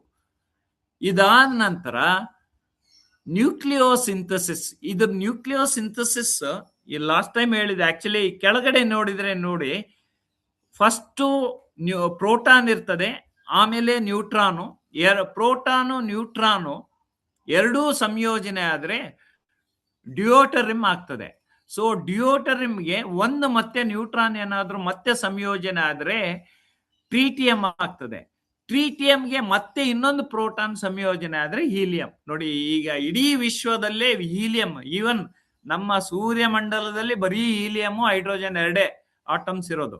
ಸೊ ಆಟಮ್ಸ್ ಅನ್ನ ಯಾವ ರೀತಿ ಕ್ರಿಯೇಟ್ ಆಗ್ತಾ ಇರೋದು ಈ ನ್ಯೂಕ್ಲಿಯೋಸಿಂಥಸಿಸ್ ಪ್ರೋಸೆಸ್ ಇಂದ ನಮ್ಗೆ ತಿಳ್ಕೋಬಹುದು. ಆಮೇಲೆ ಯಾವಾಗ ಸಂಯೋಜನೆ ಆಯ್ತು ಅಲ್ಲಿ ಶಕ್ತಿನೂ ಉತ್ಪತ್ತಿ ಆಗ್ತದೆ. ಶಕ್ತಿ ಉತ್ಪತ್ತಿ ಆಗಿರೋದು ನಮ್ಮ ಸೈನ್ ವೇವ್, ಇಲ್ಲಿ ಗಾಮಾ ಅಂತ ಕೆಳಗಡೆ ನೀವು ನೊಟೇಶನ್ ನೋಡ್ಬೋದು. ಆ ಗಾಮಾದಿಂದ ಇಲ್ಲಿ ತೋರಿಸಲಾಗಿದೆ. ಆಮೇಲೆ ಗ್ರಹಗಳು ಯಾವ ರೀತಿ ರಚನೆ ಆಯ್ತು ಅಂದ್ರೆ, ಈ ಆರಂಭಿಕವಾಗಿ ನಿಹಾರಿಕ ಅಂದ್ರೆ ನೆಬುಲಾ ಇಲ್ಲಿ. ಸೊ ನಿಹಾರಿಕ ಒಳಗೆ ನಕ್ಷತ್ರಗಳು ಸ್ಥಳೀಯ ಅನಿಲ ಉಂಡೆಗಳಾಗಿ ರೂಪುಗೊಳ್ಳುತ್ತವೆ. ಈ ಉಂಡೆಗಳ ಒಳಗಿನ ಗುರುತ್ವಾಕರ್ಷಣೆಯ ಬಲಗಳು ಅನಿಲ ಮೋಡದಲ್ಲಿ ಒಂದು ಕೋರ್ ರಚನೆಗೆ ಕಾರಣವಾಗುತ್ತದೆ. ಈ ಕೋರ್ ಸುತ್ತಲೂ, ಕೋರ್ ಅಂದ್ರೆ ಕೇಂದ್ರ ಅಂತ ತಿಳ್ಕೋಬಹುದು ಇಲ್ಲಿ, ಈ ಕೋರ್ ಸುತ್ತಲೂ ಅನಿಲ ಮತ್ತು ಧೂಳಿನ ವಿಶಾಲವಾದ ತಿರುಗುವ ಡಿಸ್ಕ್ಗಳು ಅಭಿವೃದ್ಧಿ. ಡಿಸ್ಕ್ ಅಂದ್ರೆ ಒಂದು ತಟ್ಟೆ ಆಕಾರದಂತಹ ಒಂದು ಶೇಪ್, ಆಕಾರ ಅಂತ ಹೇಳ್ಬೋದು. ಸೊ ಅದು ಅಭಿವೃದ್ಧಿ ಆಗ್ತದೆ. ಅನಂತರ ಏನಾಗ್ತದೆ, ಅನಿಲ ಮೋಡವು ಘನೀಕರಣಕ್ಕೆ ಒಳಗಾಗುತ್ತದೆ. ಯಾಕೆಂದ್ರೆ ಶಾಖ ಕಮ್ಮಿ ಆಗ್ತದೆ. ಈ ಗನಿ ಅಂದ್ರೆ ಈ ಸಾಲಿಡಿಫಿಕೇಶನ್ ಅಂತೀವಿ ನಾವು, ಗಡ್ಡೆ ಆಗೋದು. ಸೊ ಆ ಘನೀಕರಣಕ್ಕೆ ಒಳಗಾಗುತ್ತದೆ ಮತ್ತು ಸುತ್ತಮುತ್ತಲಿನ ವಸ್ತುವು ಸಣ್ಣ ದುಂಡಗಿನ ವಸ್ತುಗಳಾಗಿ ವಿಕಸನಗೊಳ್ಳುತ್ತವೆ. ಒಗ್ಗಟ್ಟಿನ ಪ್ರಕ್ರಿಯೆಯ ಮೂಲಕ ಈ ಸಣ್ಣ ದುಂಡಾದ ವಸ್ತುಗಳು ಗ್ರಹಗಳಾಗಿ ಮತ್ತೆ ಗ್ರಹಗಳಾಗಿ ನಾವು ಕರೆಯಲ್ಪಡುತ್ತವೆ. ಸೊ ಇವು ರೂಪುಗೊಳ್ಳುತ್ತವೆ. ಈ ಗ್ರಹಗಳು ಅವುಗಳ ಗುರುತ್ವಾಕರ್ಷಣೆಯ ನಡುವೆಯ ಘರ್ಷಣೆಗಳ ವಸ್ತುವು ವಿಲೀನಗೊಂಡು ಒಟ್ಟಿಗೆ ಅಂಟಿಕೊಳ್ಳಲು ಕಾರಣವಾಯಿತು. ಅಂತಿಮ ಹಂತ, ಈ ಗ್ರಹಗಳು ಹೆಚ್ಚಿನ ಸಂಖ್ಯೆಯಲ್ಲಿ ಒಟ್ಟುಗೂಡುತ್ತದೆ ಅಥವಾ ಒಟ್ಟಿಗೆ ಸೇರಿ ಗ್ರಹಗಳು ಎಂದು ಕರೆಯಲ್ಪಡುವ ಕಡಿಮೆ ಮತ್ತು ದೊಡ್ಡ ಕಾಯಗಳನ್ನು ರೂಪಿಸುತ್ತದೆ. ಸೊ ಅನಂತರ ಏನಾಗ್ತದೆ ಅಂದ್ರೆ ಬಾಹ್ಯ ಗ್ರಹಗಳು, ನಮ್ಮ ಸೌರವ್ಯೂಹದ ಹೊರಗಿನ ಯಾವುದೇ ಗ್ರಹವನ್ನು ಬಾಹ್ಯ ಗ್ರಹ ಎಂದು ಕರೆಯಲಾಗುತ್ತದೆ. ಹೆಚ್ಚಿನ ಬಾಹ್ಯ ಗ್ರಹಗಳು ಇತರ ನಕ್ಷತ್ರಗಳ ಸುತ್ತುತ್ತವೆ. ಆದರೆ ರಾಕ್ಷಸದಂತ ಅಂದ್ರೆ ದೈತ್ಯಾಕಾರದ ಗ್ರಹಗಳು ಎಂದು ಕರೆಯಲ್ಪಡುವ ಮುಕ್ತವಾಗಿ ತೇಲುವ ಬಾಹ್ಯ ಗ್ರಹಗಳು, ಅಂದ್ರೆ ಈಗ ನಾವು ಶನಿ, ಗುರು ಇವೆಲ್ಲ ರಾಕ್ಷಸಾಕಾರದ ಅಂದ್ರೆ 1300 ನಮ್ಮ ಭೂಮಿನ ಹಾಕಿದ್ರೆ ಒಂದು ಗುರು ಗ್ರಹ ಅಂತೆ. ಅವೆಲ್ಲ ದೊಡ್ಡ ಆಕಾರದ ಗ್ರಹಗಳು. ಆಮೇಲೆ ಬ್ರಹ್ಮಾಂಡ, ಇಡೀ ಬ್ರಹ್ಮಾಂಡವನ್ನ ನಾವು ಒಂದು ಗಣನೆಗೆ ತಗೊಂಡ್ರೆ ಅದು ಬ್ರಹ್ಮಾಂಡದಲ್ಲಿ ಈಗ ಈಗ ಜನರು ಇದ್ದಾರೆ, ಗ್ರಹಗಳು ಇದ್ದಾರೆ. ಸೊ ಇವೆಲ್ಲ ಯಾವುದರಿಂದ ಮಾಡಲ್ಪಟ್ಟಿದೆ ಅಂದ್ರೆ ಒಂದು ವಸ್ತು ಮ್ಯಾಟ್ರ್ ಅಂತೀವಿ, ಇನ್ನೊಂದು ಡಾರ್ಕ್ ಮ್ಯಾಟ್ರು, ಇಂದು ಡಾರ್ಕ್ ಎನರ್ಜಿ. ಅಂದ್ರೆ ಇಡೀ ವಿಶ್ವ ಬ್ರಹ್ಮಾಂಡ 3 ವಸ್ತುಗಳಿಂದ ಮಾಡಲ್ಪಟ್ಟಿದೆ. ಒಂದು ಮ್ಯಾಟರು, ಒಂದು ಡಾರ್ಕ್ ಮ್ಯಾಟ್ರು, ಒಂದು ಡಾರ್ಕ್ ಎನರ್ಜಿ. ಸಾಮಾನ್ಯ ವಸ್ತು ಅಂದ್ರೆ ಏನು ಅಂದ್ರೆ ನಮಗೆ ಕಣ್ಣಿಗೆ ಏನ್ ಕಾಣಿಸ್ತದೆ, ನಿಮಗೆ ಏನು ಈ ನಿಮ್ ಮಂಚ ಇರ್ಬೋದು, ಗೋಡೆ ಇರ್ಬೋದು, ಬಾಗಿಲಿರ್ಬೋದು, ಮನುಷ್ಯ ಇರ್ಬೋದು, ಇವೆಲ್ಲಾನು ಆಕ್ಚುಲಿ ಸಾಮಾನ್ಯ ಮ್ಯಾಟ್ರ್ ಅಂದ್ರೆ ವಸ್ತುಗಳು. ಸಾಮಾನ್ಯವಾಗಿ ಇವು ಈಗ ಬ್ರಹ್ಮಾಂಡದಲ್ಲಿ ತಗೊಂಡ್ರೆ ಸಾಮಾನ್ಯ ವಸ್ತುಗಳು ಯಾವ ಇರ್ಬೋದು ಅಂದ್ರೆ ನಕ್ಷತ್ರಗಳು, ಗ್ರಹಗಳು, ಬಾಹ್ಯ ಗ್ರಹಗಳು, ಮಾನವರು ಮತ್ತು ವಿಶ್ವದಲ್ಲಿರುವ ಎಲ್ಲಾ ಗೋಚರಿಸುವಂತಹ ಎಲ್ಲಾ ವಸ್ತುಗಳನ್ನ ನಾವು ಸಾಮಾನ್ಯ ವಸ್ತು ಅಂತೀವಿ. ಇವು ಎಷ್ಟಿರ್ಬೋದು ಅಂದ್ರೆ ಇಡೀ ಬ್ರಹ್ಮಾಂಡದಲ್ಲಿ ನಾವು ತಗೊಂಡ್ರೆ ಬರೀ 5% ಅಂತೆ. ನಾವು ಬರೀ 5% ಅಂದ್ರೆ ಇನ್ನ 95% ಖಾಲಿ ಜಾಗ. ಸೊ ಆ ಖಾಲಿ ಜಾಗದಲ್ಲಿ ಡಾರ್ಕ್ ಮ್ಯಾಟ್ರ್ ಇದೆ. ಆ ಡಾರ್ಕ್ ಮ್ಯಾಟ್ರ್ ಎಷ್ಟು ಅಂದ್ರೆ ಅದು ಅಗಾಧವಾಗಿದೆ. ಆ ಡಾರ್ಕ್ ಮ್ಯಾಟ್ರು ಎಷ್ಟಿದೆ ಅಂದ್ರೆ 27% ಅಷ್ಟು ಡಾರ್ಕ್ ಮ್ಯಾಟ್ರ್ ಇರ್ತದಂತೆ ಬ್ರಹ್ಮಾಂಡದಲ್ಲಿ. ಅದು ಕಣ್ಣಿಗೆ ಕಾಣಿಸಿದಂತಹ ವಸ್ತುಗಳು. ಅಲ್ಲಿ ಅದು ವಿಶೇಷ ಏನಂದ್ರೆ ಬೆಳಕು ಹೋದ್ರೆ ಅದು ಹೀರ್ಕೊಂಡ್ ಬಿಡ್ತದೆ, ಹೊರಗಡೆ ಬಿಡೋದೆಲ್ಲ. ಸೊ ಅದು 27% ಇದೆ. ಸೊ ಡಾರ್ಕ್ ಎನರ್ಜಿ ಅಂದ್ರೆ ನಾವು ಫೋಹತ್ ಅಂತ ನಮ್ಮ ಥಿಯಾಸಫಿಯಲ್ಲಿ ಏನ್ ಹೇಳ್ತಾರೆ ಇವರು ಬ್ಲಾವರ್ಡ್ಸ್ಗೆ, ಆ ಫೋಹತ್ ಅಂದ್ರೆ ಆ ಡಾರ್ಕ್ ಎನರ್ಜಿ 68% ಇದೆ ಅಂತೆ ಇಡೀ ಬ್ರಹ್ಮಾಂಡದಲ್ಲಿ. ಸೊ ಇದು ವಿಶೇಷ. ನಾವು ಭೂಮಿನೇ ಎಷ್ಟೋ ದೊಡ್ಡದು ಅಂತ ತಿಳ್ಕೊಂಡಿದೀವಿ, ಈ ಭೂಮಿ ಏನೂ ಇಲ್ಲ ಇದರಲ್ಲಿ. ಸೊ ಮತ್ತೆ ವಿಶೇಷವಾಗಿ ಈ ಬ್ರಹ್ಮಾಂಡದಲ್ಲಿ ಕಪ್ಪು ರಂಧ್ರಗಳು ಇದೆ. ಅಂದ್ರೆ ಎಲ್ಲಾ ನಕ್ಷತ್ರ ಪುಂಜಗಳು ಇಲ್ಲ ಸೋಲಾರ್ ಸೌರವ್ಯೂಹಗಳಲ್ಲಿ ಇವು ಜಾಸ್ತಿ ಇರ್ತದೆ. ಇದು ಕಾರಣ ಇದುವರೆಗೂ ಕಂಡುಹಿಡಿಯೋದಕ್ಕೆ ಅಸಾಧ್ಯ, ಯಾಕೆಂದ್ರೆ ಸಾಕಷ್ಟು ಪ್ರಯೋಗಗಳು ನಡೀತಾ ಇದೆ. ಅಂದ್ರೆ ಅಲ್ಲಿ ಏನು ಅಂದ್ರೆ ಒಂದು ವಿಕರ್ಷಣ ಗುರುತ್ವಾಕರ್ಷಣೆಯ ಶಕ್ತಿ ಇದೆ. ಆ ಶಕ್ತಿ ಏನ್ ಮಾಡ್ತಾ ಇದೆ ಅಂದ್ರೆ ಇದು ಸೆಳೆಯಲ್ಪಡ್ತದೆ, ಎಲ್ಲಾ ವಸ್ತುಗಳನ್ನ ಸೆಳೆದು ಅದರ ಸೆಂಟರ್ ಆಫ್ ಸೆಂಟರ್ ಪ್ಲೇಸ್ ಇದೆ, ಆ ಸೆಂಟರ್ ಪ್ಲೇಸ್ ಅಲ್ಲಿ ಔತ್ಕೊಂಡ್ಬಿಟ್ಟು ಒಂದು ಬಾವಿ ತರ ಇರ್ತದೆ, ಆ ಬಾವಿ ಒಳಗಡೆ ಹೋಗ್ಬಿಡ್ತದೆ. ಅದರಿಂದ ಈಚೆ ಬರೋದಕ್ಕೆ ಆಗೋದಿಲ್ಲ. ಆ ಒಂದು ಸ್ಥಿತಿಯನ್ನ ಕಪ್ಪು ರಂಧ್ರ ಅಂತ ಹೇಳ್ಬೋದು. ಇಲ್ಲಿ ಅದು ಕುಳಿನೂ ಅಂತಾರೆ. ಆ ಶಕ್ತಿ ಯಾಕೆ ಅಂದ್ರೆ ನಿಗೂಢವಾದ ಕಾಸ್ಮಿಕ್ ಎನರ್ಜಿ. ಆ ಕಪ್ಪು ಕುಳಿ ಆಗೋದಕ್ಕೆ ಕಾಸ್ಮಿಕ್ ಎನರ್ಜಿ ಒಂದು ಕಾರಣ, ಮತ್ತೆ ಗುರುತ್ವಾಕರ್ಷಣೆ. ಇವು ಎಲ್ಲ ಬ್ರಹ್ಮಾಂಡದಲ್ಲಿ ವ್ಯಾಪಿಸಿದೆ. ಯಾಕೆಂದ್ರೆ ಆಲ್ರೆಡಿ 68% ಎನರ್ಜಿ ಇದೆ, ಮತ್ತೆ ಡಾರ್ಕ್ ಮ್ಯಾಟ್ರು 27% ಇದೆ. ಸೊ ಈ ವಸ್ತುಗಳು ರಂಧ್ರಗಳ, ಇದು ಅಂದ್ರೆ ಕಪ್ಪು, ಅವು ರಂಧ್ರಗಳಲ್ಲ, ಕಪ್ಪು ಕುಳಿಗಳು. ಬಟ್ ಏನು ಅಂದ್ರೆ ಬೆಳಕನ್ನ ಹೊರಸೂಸುವುದಿಲ್ಲ, ಪ್ರತಿಫಲಿಸೋದು ಇಲ್ಲ. ಸೊ ಆ ರೀತಿಯ ಒಂದು ಇದಾಗಿರೋದಕ್ಕೆ ಕಪ್ಪು ಕುಳಿ ಅಂತ ಹೇಳ್ತೀವಿ. ಸೊ ಇವೆಲ್ಲ ಏಕತ್ವದಿಂದ ಅಂದ್ರೆ ನಮ್ಮ ಬ್ರಹ್ಮಾಂಡದೇ ಸಿಂಗ್ಯುಲಾರಿಟಿ. ಸೊ ಅಲ್ಲಿಂದ ನಾವು ಇದನ್ನ ವಿವರಣೆಯನ್ನು ಪಡಿಬಹುದು. ಇದು ಒಂದು ನಿರ್ದಿಷ್ಟ ಬಿಂದುನು ಅಂತಾನೂ ಹೇಳ್ಬೋದು. ಈಗ ಇಷ್ಟು ನಾನು ಲಾಸ್ಟ್ ಮಂತ್ ನಾನು ಹೇಳಿದ್ದೀನಿ. ಈಗ ವಿಶೇಷವಾಗಿ ಈ ಬ್ರಹ್ಮಾಂಡವನ್ನು ಸೃಷ್ಟಿಸಿದವರು ಯಾರು, ಇದು ದೇವರ, ಇದು ನಮ್ಮ ಪುರಾಣಗಳಲ್ಲಿ ಸಾಕಷ್ಟು ಚರ್ಚೆಗಳಾಗ್ತಾ ಇದೆ. ಈ ಬ್ರಹ್ಮಾಂಡವನ್ನ ನಿಜವಾಗ್ಲೂ ದೇವ್ರ ಸೃಷ್ಟಿ ಮಾಡಿದಾರ, ಇದ್ರ ಸಿದ್ಧಾಂತಗಳು ಏನು? ಸೊ ಈ ರೀತಿ ಆಗೋದಕ್ಕೆ ಏನ್ ಕಾರಣ ನಾವು ಇಲ್ಲಿ ತಿಳ್ಕೊಳ್ಳೋಣ. ಸೊ ಹಿಂದೂ ಧರ್ಮಗಳ ಪ್ರಕಾರ ಮತ್ತೆ ಪುರಾಣಗಳ ಪ್ರಕಾರ ದೇವರು ಬ್ರಹ್ಮಾಂಡವನ್ನು ಹೇಗೆ ಸೃಷ್ಟಿಸಿದರು ಎಂಬುದು ಸಂಪೂರ್ಣ ವಿವರವನ್ನ ಇಲ್ಲಿ ಕೊಡೋದಕ್ಕೆ ನಾನು ಇಷ್ಟಪಡ್ತಿದ್ದೀನಿ. ಇಲ್ಲಿ ತ್ರಿಮೂರ್ತಿಗಳು ಅಂತ ಹೇಳ್ತೀವಿ ನಾವು, ಬ್ರಹ್ಮ ವಿಷ್ಣು ಮಹೇಶ್ವರ. ಇವರು ಬ್ರಹ್ಮಾಂಡವನ್ನ ಸೃಷ್ಟಿ ಸ್ಥಿತಿ ಲಯ, ಸೊ ಇವು ಅವರೆಲ್ಲ ಶಕ್ತಿಗಳು ಅಂತ ಇಲ್ಲಿ ಹೇಳ್ಬೋದು. ಯಾಕೆಂದ್ರೆ ಆ ಮೂರು ಶಕ್ತಿಗಳು ಸೇರಿ ಈ ತ್ರಿಮೂರ್ತಿ ಆಗಿದೆ. ಮಹಾವಿಷ್ಣು ಇಡೀ ಬ್ರಹ್ಮಾಂಡದ ಮೂಲ ಆಧಾರ. ಇವರು ಬ್ರಹ್ಮಾಂಡವನ್ನು ರಕ್ಷಿಸುವ ಮತ್ತೆ ಮುನ್ನಡೆಸುವ ದೇವರೆಂದು ಈಗಲೂ ನಾವು ಹೇಳ್ತೀವಿ. ಇವರ ಶ್ವಾಸದಿಂದಲೇ ಕೋಟ್ಯಾಂತರ ಬ್ರಹ್ಮಾಂಡಗಳು ಉದ್ಭವಿಸುತ್ತಿವೆ ಮತ್ತೆ ಪುರಾಣಗಳು ಈ ರೀತಿ ಪುರಾಣಗಳು ಹೇಳ್ತಾ ಇದೆ. ಇನ್ನೊಬ್ರು ದೇವರು ಬ್ರಹ್ಮದೇವ ಮಹಾವಿಷ್ಣುವಿನ ನಾಭಿಯಿಂದ ಅಂದ್ರೆ ಅವರ ಒಕ್ಕಳಿನಿಂದ ಮೂಡಿದ ಕಮಲದಲ್ಲಿ ಬ್ರಹ್ಮನು ಜನಿಸಿದನು. ಬ್ರಹ್ಮನಿಗೆ ಈ ವಿಶ್ವವನ್ನು ರೂಪಿಸುವ ಅಂದ್ರೆ ಘನ ಮತ್ತೆ ಜೀವ, ಸೊ ಘನ ಪದಾರ್ಥ ಮತ್ತೆ ಜೀವ ರೂಪಗಳನ್ನು ಕೊಡುವ ಜವಾಬ್ದಾರಿಯನ್ನು ನೀಡಲಾಗಿದೆ ಅಂತ ಪುರಾಣಗಳು ಹೇಳ್ತವೆ.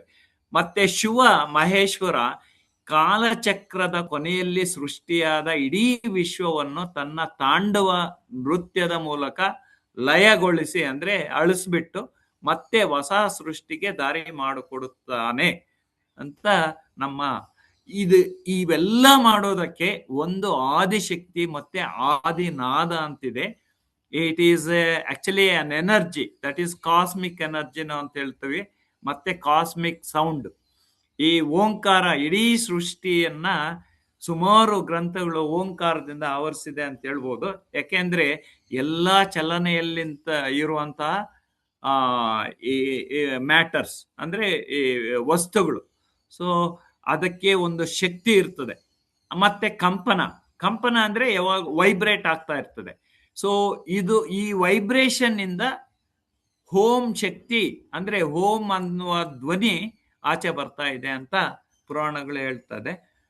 ಮತ್ತೆ ಇದರಲ್ಲಿ ಪಂಚಭೂತಗಳು ಅಂದ್ರೆ ಪೃಥ್ವಿ, ನೀರು, ಅಗ್ನಿ, ಗಾಳಿ, ಆಕಾಶ, ಈ ಮೂರು ಇವುಗಳಿಂದ ಈ ಓಂಕಾರದ ಧ್ವನಿಗಳಿಂದ ಸೃಷ್ಟಿ ಆಯಿತು ಅಂತ ಪುರಾಣಗಳು ಹೇಳ್ತಾ ಇದೆ. ನಮ್ಮ ಬ್ಲವಟ್ಸ್ಕಿ ಸೀಕ್ರೆಟ್ ಡಾಕ್ಟ್ರಿನ್ ಪ್ರಕಾರ ಇಲ್ಲಿನೂ ಸೃಷ್ಟಿಯ 4 ಹಂತಗಳನ್ನ ಇಲ್ಲಿ ಹೇಳಕ್ಕೆ ಇಷ್ಟಪಡ್ತಾ ಇದ್ದೀನಿ. ಈ ಸೃಷ್ಟಿಯ 4 ಹಂತಗಳು ಅಂದ್ರೆ ಒಂದು ಅಪ್ರಕಟಿತ ಮೂಲ ಸ್ಥಿತಿ, ಇದನ್ನ ಅನ್ಮ್ಯಾನಿಫೆಸ್ಟೇಟೆಡ್ ಅಂತ ಇಂಗ್ಲಿಷ್ ಅಲ್ಲಿ ಹೇಳ್ತೀವಿ. ಇದು ವಿಶ್ವೋತ್ಪತ್ತಿಗಿಂತ ಮೊದಲು ಪರಬ್ರಹ್ಮದಲ್ಲಿ ಚೇತನವು ಸುಪ್ತವಾಗಿರುತ್ತದೆ. ಅಂದ್ರೆ ಇಲ್ಲಿ ಚಲನೆ ಇಲ್ಲ, ಅದು ಮೊಟ್ಟೆ ಆಕಾರದಲ್ಲಿರುವಂತಹ ಒಂದು ಚೇತನ. ಅಲ್ಲಿ ಬರೀ ಆ ನಂತರ ಏನಾಗ್ತದೆ, 2ನೇ ಸ್ಥಿತಿ ಅದು ಮೋಷನ್, ಅದರಲ್ಲಿ ಅಪರಿಮಿತವಾದ ಒಂದು ಕಂಪನ ಶುರು ಆಗ್ತದೆ. ಆ ಕಂಪನದಿಂದ ಒಂದು ಶಕ್ತಿ ಅದರಲ್ಲಿ ಪ್ರವಾಹ ಅಂದ್ರೆ ಪ್ರಸರಣೆ ಆಗೋದಕ್ಕೆ ಶುರು ಆಗ್ತದೆ.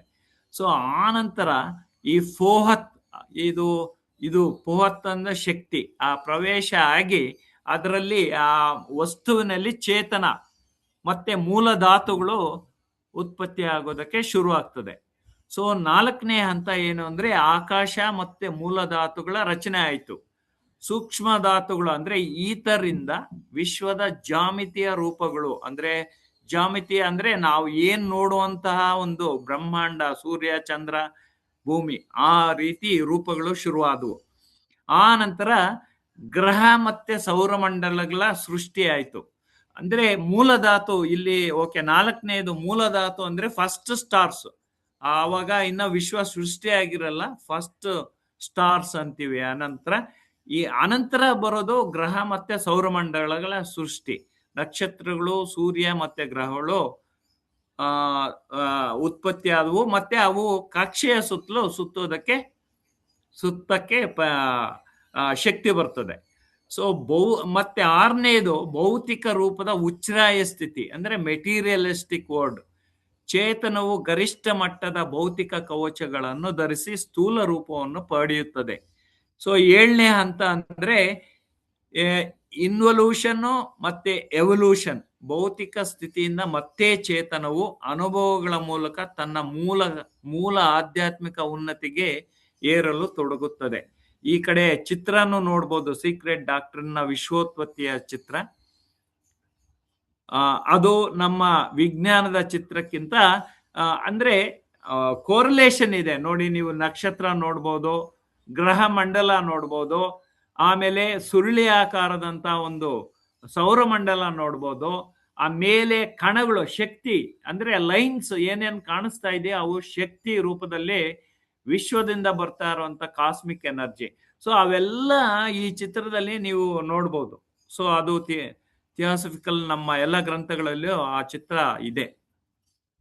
ಈಗ ಇಷ್ಟು ವಿಶ್ವದ ಬಗ್ಗೆ ನಾನು ಇಷ್ಟೊಂದು ಹೇಳೋದಕ್ಕೆ ಇದು ಹೆಂಗೆ ಬ್ಯಾಲೆನ್ಸ್ ಆಗ್ತದೆ ನೋಡಿ, ಎಷ್ಟು ವಿಶೇಷ ಇಲ್ಲಿ. ಇಷ್ಟು ದೊಡ್ಡ ವಿಶ್ವ, ನಮ್ಮ ಭೂಮಿನೇ ತಗೊಳ್ಳಿ, ಚಂದ್ರನೇ ತಗೊಳ್ಳಿ, ಸೂರ್ಯನೇ ತಗೊಳ್ಳಿ, ಆ ಬ್ಯಾಲೆನ್ಸ್ ಆಗಕ್ಕೆ ಏನೋ ಒಂದು ಶಕ್ತಿ ಬೇಕಲ್ವಾ?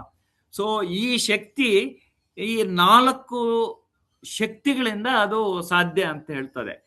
ಒಂದು ಏನು ಅಂದ್ರೆ ಗುರುತ್ವಾಕರ್ಷಣೆಯ ಬಲ.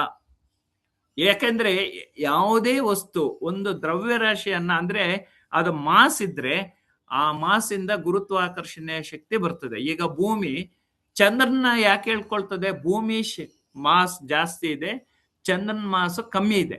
ಅದೇ ನಾವು ಹೆಲಿಕಾಪ್ಟರ್ ಮೇಲೆ ನಾವೇ ಮೇಲೆ ಹೋದ್ರೆ ಆ ಭೂಮಿಗೆ ನಾವು ಸೆಳೆಯಲ್ಪಡ್ತೀವಿ. ಸೊ ಆ ಸೆಳೆಯೋದಕ್ಕೆ ಅವಾಯ್ಡ್ ಮಾಡೋದಕ್ಕೆ ಬೇರೆ ಶಕ್ತಿಗಳು ಅಭಿಮುಖವ, ಅಂದ್ರೆ ಆಪೋಸಿಟ್ ಆಗಿ ಅದರ ಮೇಲೆ ಏನಾದ್ರೂ ಪ್ರಯೋಗ ಆದ್ರೆ ಆ ಶಕ್ತಿ ಇದು ಭೂಮಿಗೆ ಬರೋದಕ್ಕೆ ಸಾಧ್ಯ ಇಲ್ಲ. ಯಾಕೆಂದ್ರೆ ಈಗ ನಮ್ಮ ಚಂದ್ರನೇ ತಗೊಳ್ಳಿ, ಚಂದ್ರ ಭೂಮಿ ಸುತ್ತಲೂ ಸುತ್ತಾ ಇದ್ದಾನೆ, ಗುರುತ್ವಾಕರ್ಷಣೆ ಇದೆ. ಬಟ್ ಚಂದ್ರನಿಗೆ ಸೂರ್ಯನಿಂದ ಮತ್ತೆ ಬೇರೆ ಗ್ರಹಗಳು ಮತ್ತೆ ಈ ಕಾಸ್ಮಿಕ್ ಸೌರ ಮಂಡಲದಿಂದ ನಾನಾ ದ್ರವ್ಯರಾಶಿಗಳಿಂದ ಅದು ಸೆಳೆಯಲ್ಪಡ್ತದೆ. ಸೊ ಆ ಫೋರ್ಸು ಭೂಮಿ ಎಳ್ಕೊಳ್ಳೋ ಫೋರ್ಸು ಈಕ್ವಲ್ ಆದಾಗ ಅದು ಭೂಮಿಗೆ ಬರೋದಿಲ್ಲ. ಈವನ್ ನಮ್ಮ ಉಪಗ್ರಹನೂ ಅಷ್ಟೇ. ಈಗ 1000 ಕಿಲೋಮೀಟರ್ ಇರ್ಬೋದು, 10,000 ಕಿಲೋಮೀಟರ್ ಇರ್ಬೋದು, 36,000 ಕಿಲೋಮೀಟರ್ ಅಲ್ಲಿ ಇರ್ಬೋದು. ಸೊ ಆ ಉಪಗ್ರಹಗಳು ಭೂಮಿ ಸುತ್ತಲೂ ಸುತ್ತಬೇಕು ಅಂದ್ರೆ 2 ಫೋರ್ಸ್ ಇಂಪಾರ್ಟೆಂಟ್. ಒಂದು ಸೆಂಟ್ರಿಪೀಟಲ್ ಫೋರ್ಸ್, ಅಂದ್ರೆ ಭೂಮಿಗೆ ಎಳ್ಕೊಳ್ಳೋ ಅಂತಹ ಒಂದು ಶಕ್ತಿ, ಮತ್ತೆ ಭೂಮಿಯಿಂದ ಆಪೋಸಿಟ್ ಎಳ್ಕೊಳ್ಳೋ ಅಂತಹ ಶಕ್ತಿ ಸೆಂಟ್ರಿಫ್ಯೂಗಲ್ ಫೋರ್ಸ್. ಸೊ ಈ ಸೆಂಟ್ರಿಪೀಟಲ್ ಮತ್ತೆ ಸೆಂಟ್ರಿಫ್ಯೂಗಲ್ 2 ಫೋರ್ಸ್ಗಳಿಂದ, 2 ಆಪೋಸಿಟ್ ನೇಚರು, ಆ ಫೋರ್ಸ್ ಇಂದ ಇಡೀ ಬ್ರಹ್ಮಾಂಡ ತೇಲಾಡ್ತಾ ಇದೆ. ಪ್ರತಿ ಗ್ರಹ, ಪ್ರತಿ ಉಪಗ್ರಹ, ಪ್ರತಿ ಸೌರಮಂಡಲ, ಪ್ರತಿ ನಕ್ಷತ್ರ ಪುಂಜಗಳು ಇವೆಲ್ಲಾನು ಏನು ಗುರುತ್ವಾಕರ್ಷಣೆಯ ಬಲ, 2 ಬಲಗಳು, ಒಂದು ಎಳ್ಕೊಳ್ಳೋ ಫೋರ್ಸು, ಇನ್ನೊಂದು ಆಪೋಸಿಟ್ ಫೋರ್ಸ್, ಇನ್ನೊಂದು ವಿದ್ಯುತ್ ಕಾಂತೀಯ ಬಲ. ಇದು ಎಲೆಕ್ಟ್ರೋಮ್ಯಾಗ್ನೆಟಿಕ್ ಎನರ್ಜಿ ಅಂತೀವಿ ಇಂಗ್ಲಿಷ್ ಅಲ್ಲಿ. ಈ ಎಲೆಕ್ಟ್ರೋಮ್ಯಾಗ್ನೆಟಿಕ್ ಎನರ್ಜಿ ಆ ಗುರುತ್ವಾಕರ್ಷಣೆಯ ಬಲಕ್ಕಿಂತ ಸ್ವಲ್ಪ ಕಮ್ಮಿ ಇರ್ತದೆ. ಆದರೂ ಇದರಲ್ಲಿ ಚಾರ್ಜ್ಡ್ ಪಾರ್ಟಿಕಲ್ಸ್ ಇರ್ತದೆ, ಅದಕ್ಕೆ ಸೆಳೆಯುವಂತ ಒಂದು ಶಕ್ತಿನೂ ಇರ್ತದೆ. ಸೊ ಈಗ ಫಾರ್ ಎಕ್ಸಾಂಪಲ್ ನಾವು ಸ್ಯಾಟಲೈಟ್ ಅನ್ನ ಮೇಲೆ ಹಾಕಿದ್ರೆ ಆ ಸೂರ್ಯನಿಂದ ಬರುವಂತ ಬೆಳಕು, ಆ ಬೆಳಕಲ್ಲಿ ಶಕ್ತಿ ಇರ್ತದೆ. ಆ ಶಕ್ತಿ ನಮ್ ಸೋಲಾರ್ ಪ್ಯಾನಲ್ ಮೇಲೆ ಬಿದ್ರೆ ಅದಕ್ಕೆ ಪ್ರೆಸ್ ಆಗ್ತದೆ, ಅಂದ್ರೆ ಒತ್ತಡ ಕ್ರಿಯೇಟ್ ಆಗ್ತದೆ. ಆವಾಗ ಭೂಮಿಗೆ ಎಳೆಯಕ್ಕೆ, ಭೂಮಿ ಕಡೆ ಬರಕ್ ಶುರು ಆಗ್ತದೆ. ಸೊ ಆ ಭೂಮಿಗೆ ಬರಕ್ಕೆ ಇನ್ನೊಂದು ಆಪೋಸಿಟ್ ಏನಾದ್ರೂ ಬೇರೆ ಕಡೆಯಿಂದ ಕಾಸ್ಮಿಕ್ ಎನರ್ಜಿ ಇಲ್ಲ ಆ ಸೋಲಾರ್ ಎನರ್ಜಿ ಮತ್ತೆ ಅದಕ್ಕೆ ಬಂದ್ರೆ ಅವಾಗ ಶಕ್ತಿ ಈಕ್ವಲ್ ಆಗ್ತದೆ. ಸೊ ಈ ವಿದ್ಯುತ್ ಕಾಂತೀಯ ಬಲ ಇಡೀ ಬ್ರಹ್ಮಾಂಡವನ್ನೇ ಆವರಿಸಿದೆ.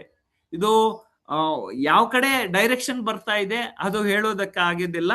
ಸೊ ಇನ್ನೊಂದು ಪ್ರಬಲವಾದ ಪರಮಾಣುವಿನ ಬಲ, ಇದನ್ನ ಸ್ಟ್ರಾಂಗ್ ನ್ಯೂಕ್ಲಿಯರ್ ಫೋರ್ಸ್ ಅಂತೀವಿ. ಇನ್ನೊಂದು ದುರ್ಬಲವಾದ ನ್ಯೂಕ್ಲಿಯರ್ ಬಲ. ಸೊ ಈ ಪರಮಾಣುವಿನ ಬಲ ಮತ್ತೆ ದುರ್ಬಲ ಬಲ ಮತ್ತೆ ಪವರ್ಫುಲ್, ಈ 4 ಬಲಗಳಿಂದ ಇವು 4 ಬಲಗಳು ಏನಾಗ್ತದೆ, ಸಮವಾಗ್ತದೆ. ಯಾವಾಗ ಇವು 4 ಸಮವಾಗ್ತದೋ ನೀವು ಅಲ್ಲಿ ನೋಡ್ತೀರಾ, ಒಂದು ಮನುಷ್ಯ ಆ ತಕ್ಕಡಿ ಸೆಂಟ್ರಲ್ ಕೂತಿದ್ದಾರೆ, ಆ ಕಡೆನೂ ಬೀಳಲ್ಲ ಈ ಕಡೆನೂ ಬೀಳಲ್ಲ. ಸೊ ಇಡೀ ಬ್ರಹ್ಮಾಂಡ ಎಷ್ಟು ಉಪಗ್ರಹಗಳು ಏನೇನ್ ಕಾಣಿಸ್ತಾ ಇದೆಯೋ ಇದಕ್ಕೆ 4 ಫೋರ್ಸ್ಗಳಿದೆ. ಆ 4 ಫೋರ್ಸ್ಗಳು ಈಕ್ವಲ್ ಅಂಡ್ ಆಪೋಸಿಟ್ ಆಗಿರೋದ್ರಿಂದ ಇಡೀ ಬ್ರಹ್ಮಾಂಡ ತೇಲಾಡ್ತಾ ಇದೆ. ನಾವು ಮನುಷ್ಯರು ಅಷ್ಟೇ, ನಾವು ಹೆಲಿಕಾಪ್ಟರ್ ಇಲ್ಲ ಏರ್ಪ್ಲೇನ್ ನಾವು ಮೇಲೆ ಹೋಗ್ಬೇಕು ಅಂದ್ರೆ ಅದಕ್ಕೆ ಒಂದು ಆಪೋಸಿಟ್ ಬಲ ಇದೆ.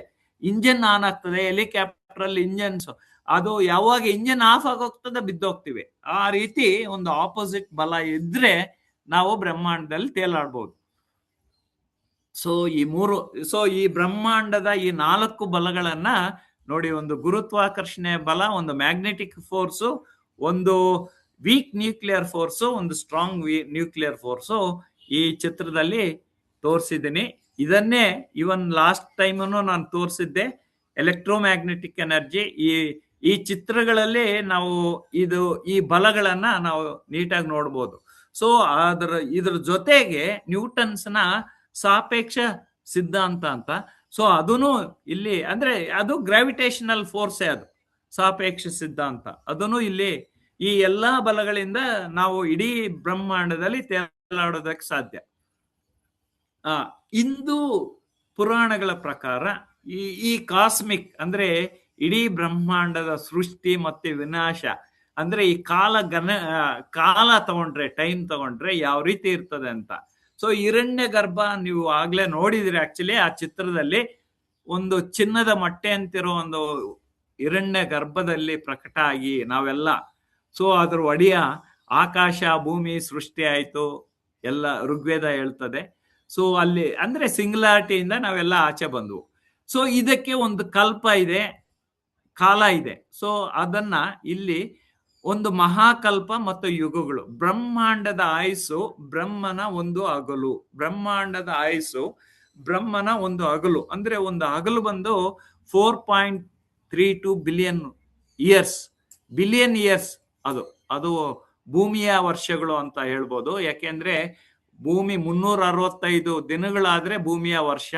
ಆ ರೀತಿ ಈ ಬ್ರಹ್ಮಾಂಡದ ಆಯುಸ್ಸು ಒಂದು ಹಗಲಂತೆ. ಈ ಅದರಲ್ಲಿ 4 ಯುಗಗಳಿದೆ. ಒಂದು ಕೃತಿಯುಗ, ತ್ರೇತಾಯುಗ, ದ್ವಾಪರ ಯುಗ, ಕಲಿಯುಗ. ಅದು ಮುಂದಿನ ಸ್ಲೈಡ್ ಅಲ್ಲಿ ನೀವು ನೋಡ್ಬೋದು. ಪ್ರಳಯ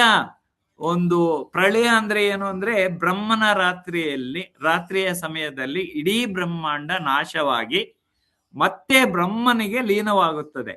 ಇದನ್ನು ವಿಜ್ಞಾನ ಬಿಗ್ ಕ್ರಂಚ್ ಅಂತ ಹೇಳ್ತಾರೆ. ಸೊ ಈ ಬ್ರಹ್ಮಾಂಡದ ಇಲ್ಲಿ ಕ್ವಾಂಟಮ್ ಫಿಸಿಕ್ಸ್, ನಾವು ಈ ಬ್ರಹ್ಮಾಂಡಕ್ಕೆ ಕ್ವಾಂಟಮ್ ಫಿಸಿಕ್ಸ್ ಅನ್ನ ನಾವು ಇಲ್ಲಿ ಏನಾದ್ರು ತಂದ್ರೆ, ಈ ಕ್ವಾಂಟಮ್ ಫಿಸಿಕ್ಸ್ ಪ್ರಕಾರ ಎರಡು ಸಿದ್ಧಾಂತಗಳಿದೆ ಕ್ವಾಂಟಮ್ ಫಿಸಿಕ್ಸ್ ಅಲ್ಲಿ.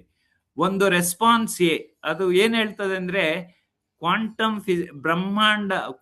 ಫಿಸಿಕ್ಸ್ ಅಲ್ಲಿ ಆಧುನಿಕ ಕ್ವಾಂಟಮ್ ಭೌತಶಾಸ್ತ್ರ ವಿಶ್ವದ ಸೃಷ್ಟಿಯನ್ನು ಕೇವಲ ಭೌತಿಕ ವಸ್ತುಗಳಾಗಿ ನೋಡದೆ ಶಕ್ತಿ ಮತ್ತು ತರಂಗಗಳ ರೂಪದಲ್ಲಿ ಇದೆ ಅಂತ.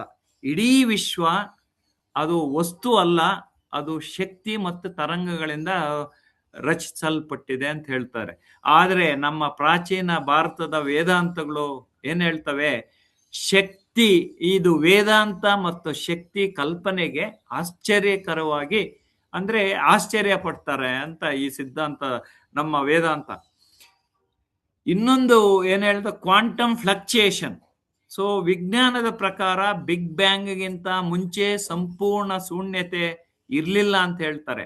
ಅಲ್ಲಿ ಕ್ವಾಂಟಮ್ ಶಕ್ತಿಯ ಏರಿಳಿತಗಳಿಂದ ಇದ್ದಕ್ಕಿದ್ದಂಗೆ ಕಣಗಳು ಸೃಷ್ಟಿ ಆಯಿತು ಅಂತ ವಿಜ್ಞಾನ ಹೇಳಿದರೆ, ಭಾರತೀಯ ತತ್ವಶಾಸ್ತ್ರ ಶೂನ್ಯದಿಂದ ಸೃಷ್ಟಿ ಬಂತು, ಅವ್ಯಕ್ತದಿಂದ ವ್ಯಕ್ತ ಆಯ್ತು ಅಂತ ಹೇಳ್ತದೆ. ಮತ್ತೆ ಶಕ್ತಿ ಮತ್ತೆ ದ್ರವ್ಯರಾಶಿಗಳು ಐನ್ಸ್ಟೀನ್ ಪ್ರಕಾರ E=mc² ಸೂತ್ರದಂತೆ ಆಗಿದೆ ಅಂತ ವಿಶ್ವ. ಆದ್ರೆ ಭಾರತೀಯ ದರ್ಶನದಲ್ಲಿ ಇದನ್ನು ಶಿವಪ್ರಜ್ಞೆ ಮತ್ತೆ ಶಕ್ತಿ ಇವೆರಡರಿಂದ ಸಂಯೋಜನೆ ಆಗಿದೆ ಅಂತ ಹೇಳ್ತಾರೆ.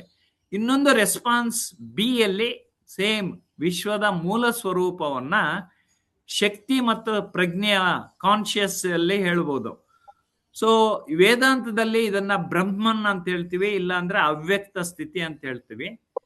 ಸೊ ಮತ್ತೆ ಶೂನ್ಯನ್ನ ಬ್ರಹ್ಮಾಂಡದಲ್ಲಿ ಸಣ್ಣ ಕಂಪನಗಳಿಂದ ಕಣಗಳಾಗಿ ಸೃಷ್ಟಿಯಾಗುತ್ತದೆ ಎಂದು ವಿಜ್ಞಾನ ಹೇಳುತ್ತದೆ. ಸೊ ಭಾರತೀಯ ಸಿದ್ಧಾಂತ ಏನಿದೆ, ಶೂನ್ಯ ಮತ್ತೆ ಸ್ಪಂದನದಿಂದ ವೈಬ್ರೇಷನ್ ಸೃಷ್ಟಿ ಆಯಿತು. ಮತ್ತೆ ಅಬ್ಸರ್ವರ್ ಎಫೆಕ್ಟ್,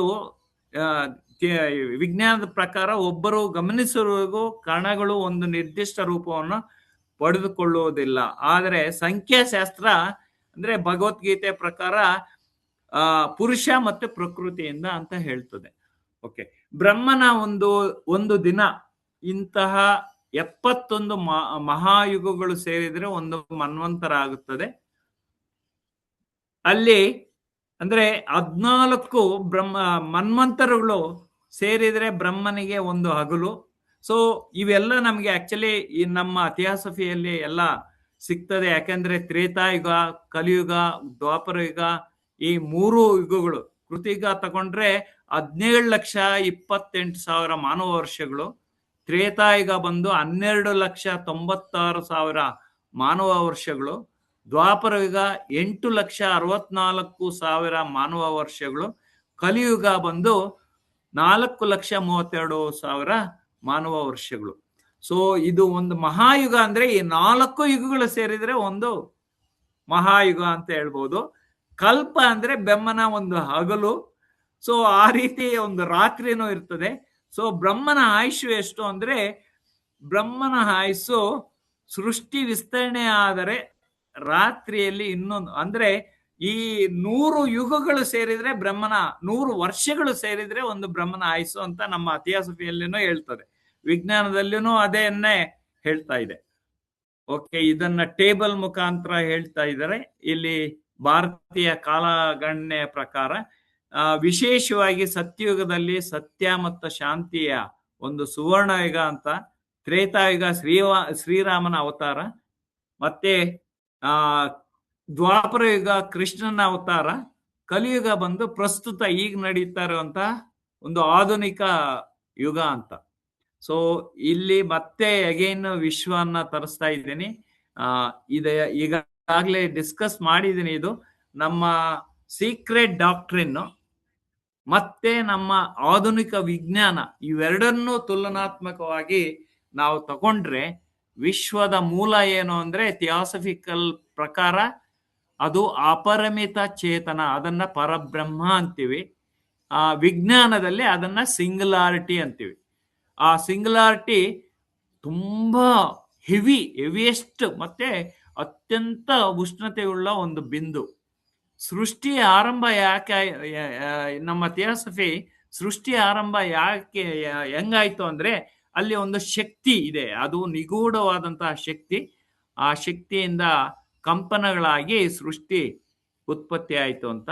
ಇಲ್ಲಿ ಆಧುನಿಕ ವಿಜ್ಞಾನ ಬಿಗ್ ಬ್ಯಾಂಗ್ ಅಂದ್ರೆ ಮಹಾಸ್ಫೋಟ ಆಯ್ತು. ಅದು 13.8 ಬಿಲಿಯನ್ ವರ್ಷಗಳ ಹಿಂದೆ. ವಿಶ್ವ ಮತ್ತೆ ಮೂರನೇದು ವಿಶ್ವ ಸ್ವರೂಪ ಯಾವ ರೀತಿ ಆಯ್ತು ಥಿಯಾಸಫಿಕಲ್ ಪ್ರಕಾರ ಅಂದ್ರೆ ಸ್ಪಿರಿಟ್ ಅಂಡ್ ಮ್ಯಾಟರ್, ಬ್ರಹ್ಮಾಂಡದ ಒಂದು ಪ್ರಜ್ಞೆ ಮತ್ತು ಪದಾರ್ಥಗಳ ಸಮ್ಮಿಶ್ರಣ. ಅದೇ ವಿಜ್ಞಾನ ಏನ್ ಹೇಳ್ತದೆ ಅಂದ್ರೆ ಇಟ್ ಈಸ್ ಅ ಮೆಟೀರಿಯಲಿಸ್ಟಿಕ್ ವಿಶ್ವ, ಅದು ದ್ರವ್ಯರಾಶಿ ಮತ್ತು ಶಕ್ತಿಯಿಂದ ಆಗ್ತದೆ ಅಂತ ಹೇಳ್ತಾ ಇದ್ದಾರೆ. ಸೊ ಕಾಲಚಕ್ರ ನಿಯಮ ನಮ್ಮ ಥಿಯಾಸಫಿಕಲ್ ಪ್ರಕಾರ it is a cycles. So ಆವರ್ತನೆಯ ನಿಯಮ ಅಂತೀವಿ. ಇದು ನಿರಂತರವಾಗಿ ಸೃಷ್ಟಿ ಪ್ರಳಯ ಆಗ್ತದೆ ಮತ್ತೆ ಉತ್ಪತ್ತಿ ಆಗ್ತದೆ, ಆ ರೀತಿ ಹೋಗ್ತದೆ.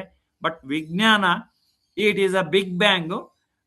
ಬಿಗ್ ಬ್ಯಾಂಗ್ ಆಗಿ ಮತ್ತೆ ಫ್ರೀಸ್ ಆಗ್ತದೆ, ಕುಗ್ಗುವುದು ಮತ್ತೆ ಅಳಿಸೋದು, ಈ ಅಂದ್ರೆ ವಿಸ್ತರಣೆ ಆಗೋದು ಮತ್ತೆ ಕುಗ್ಗುವುದು, ಈ ರೀತಿಯನ್ನ ಅಲ್ಲಿ ಸೈಕಲ್ ಅಂತೀವಿ.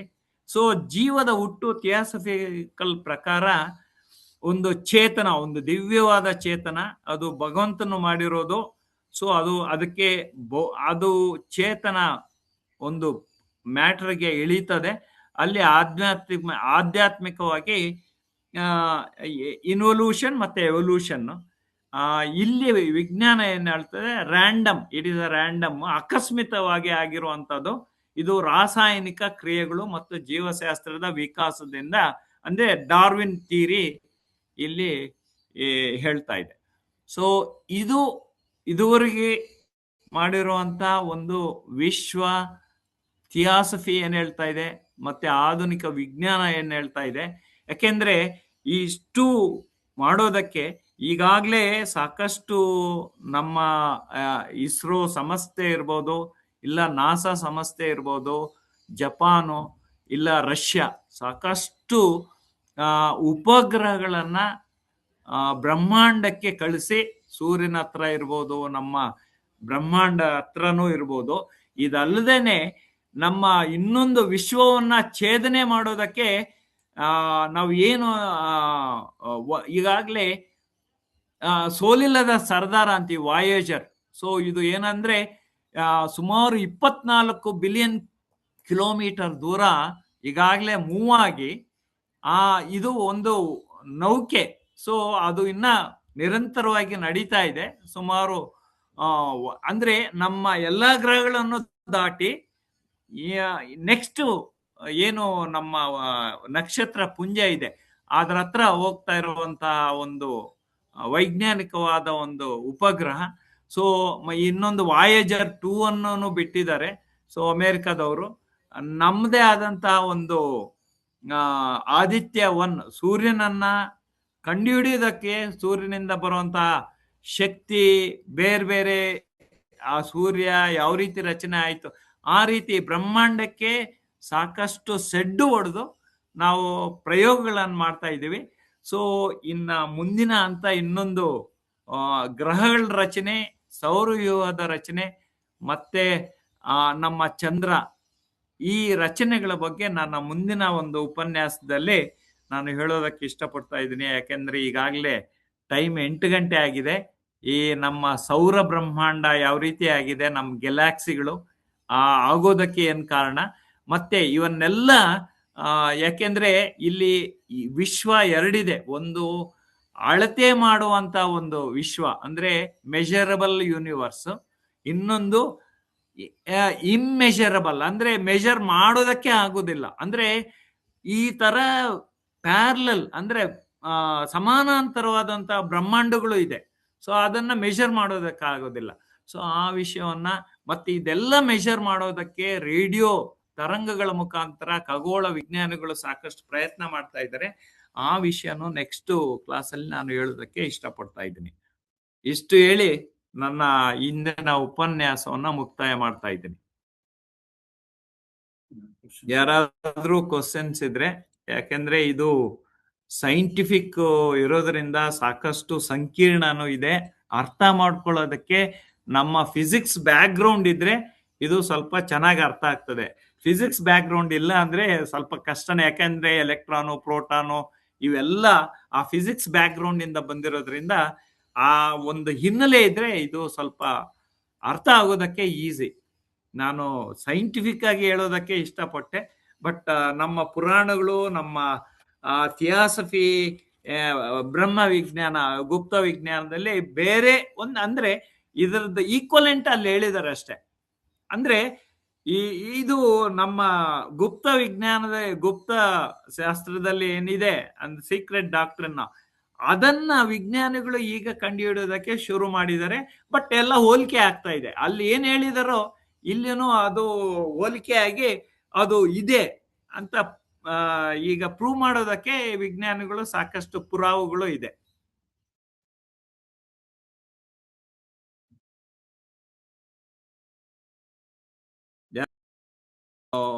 ಒಂದೆರಡು ಕ್ವಶನ್ಸ್ ಇದ್ರೆ ಕೇಳಬಹುದು. ಇಲ್ಲ ಅಂದ್ರೆ ಇಂದಿನ ಉಪನ್ಯಾಸದ ಸಮಾರೋಪವನ್ನ ನಾನು ಮಾಡ್ತೇನೆ.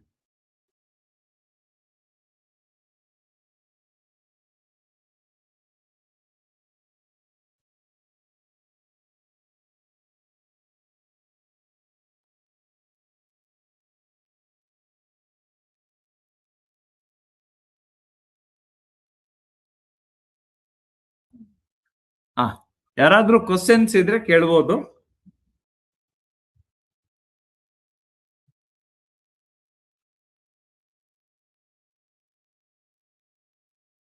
ಇದುವರೆಗೂ ಶ್ರೀ ರಾಮಚಂದ್ರ ಅವರು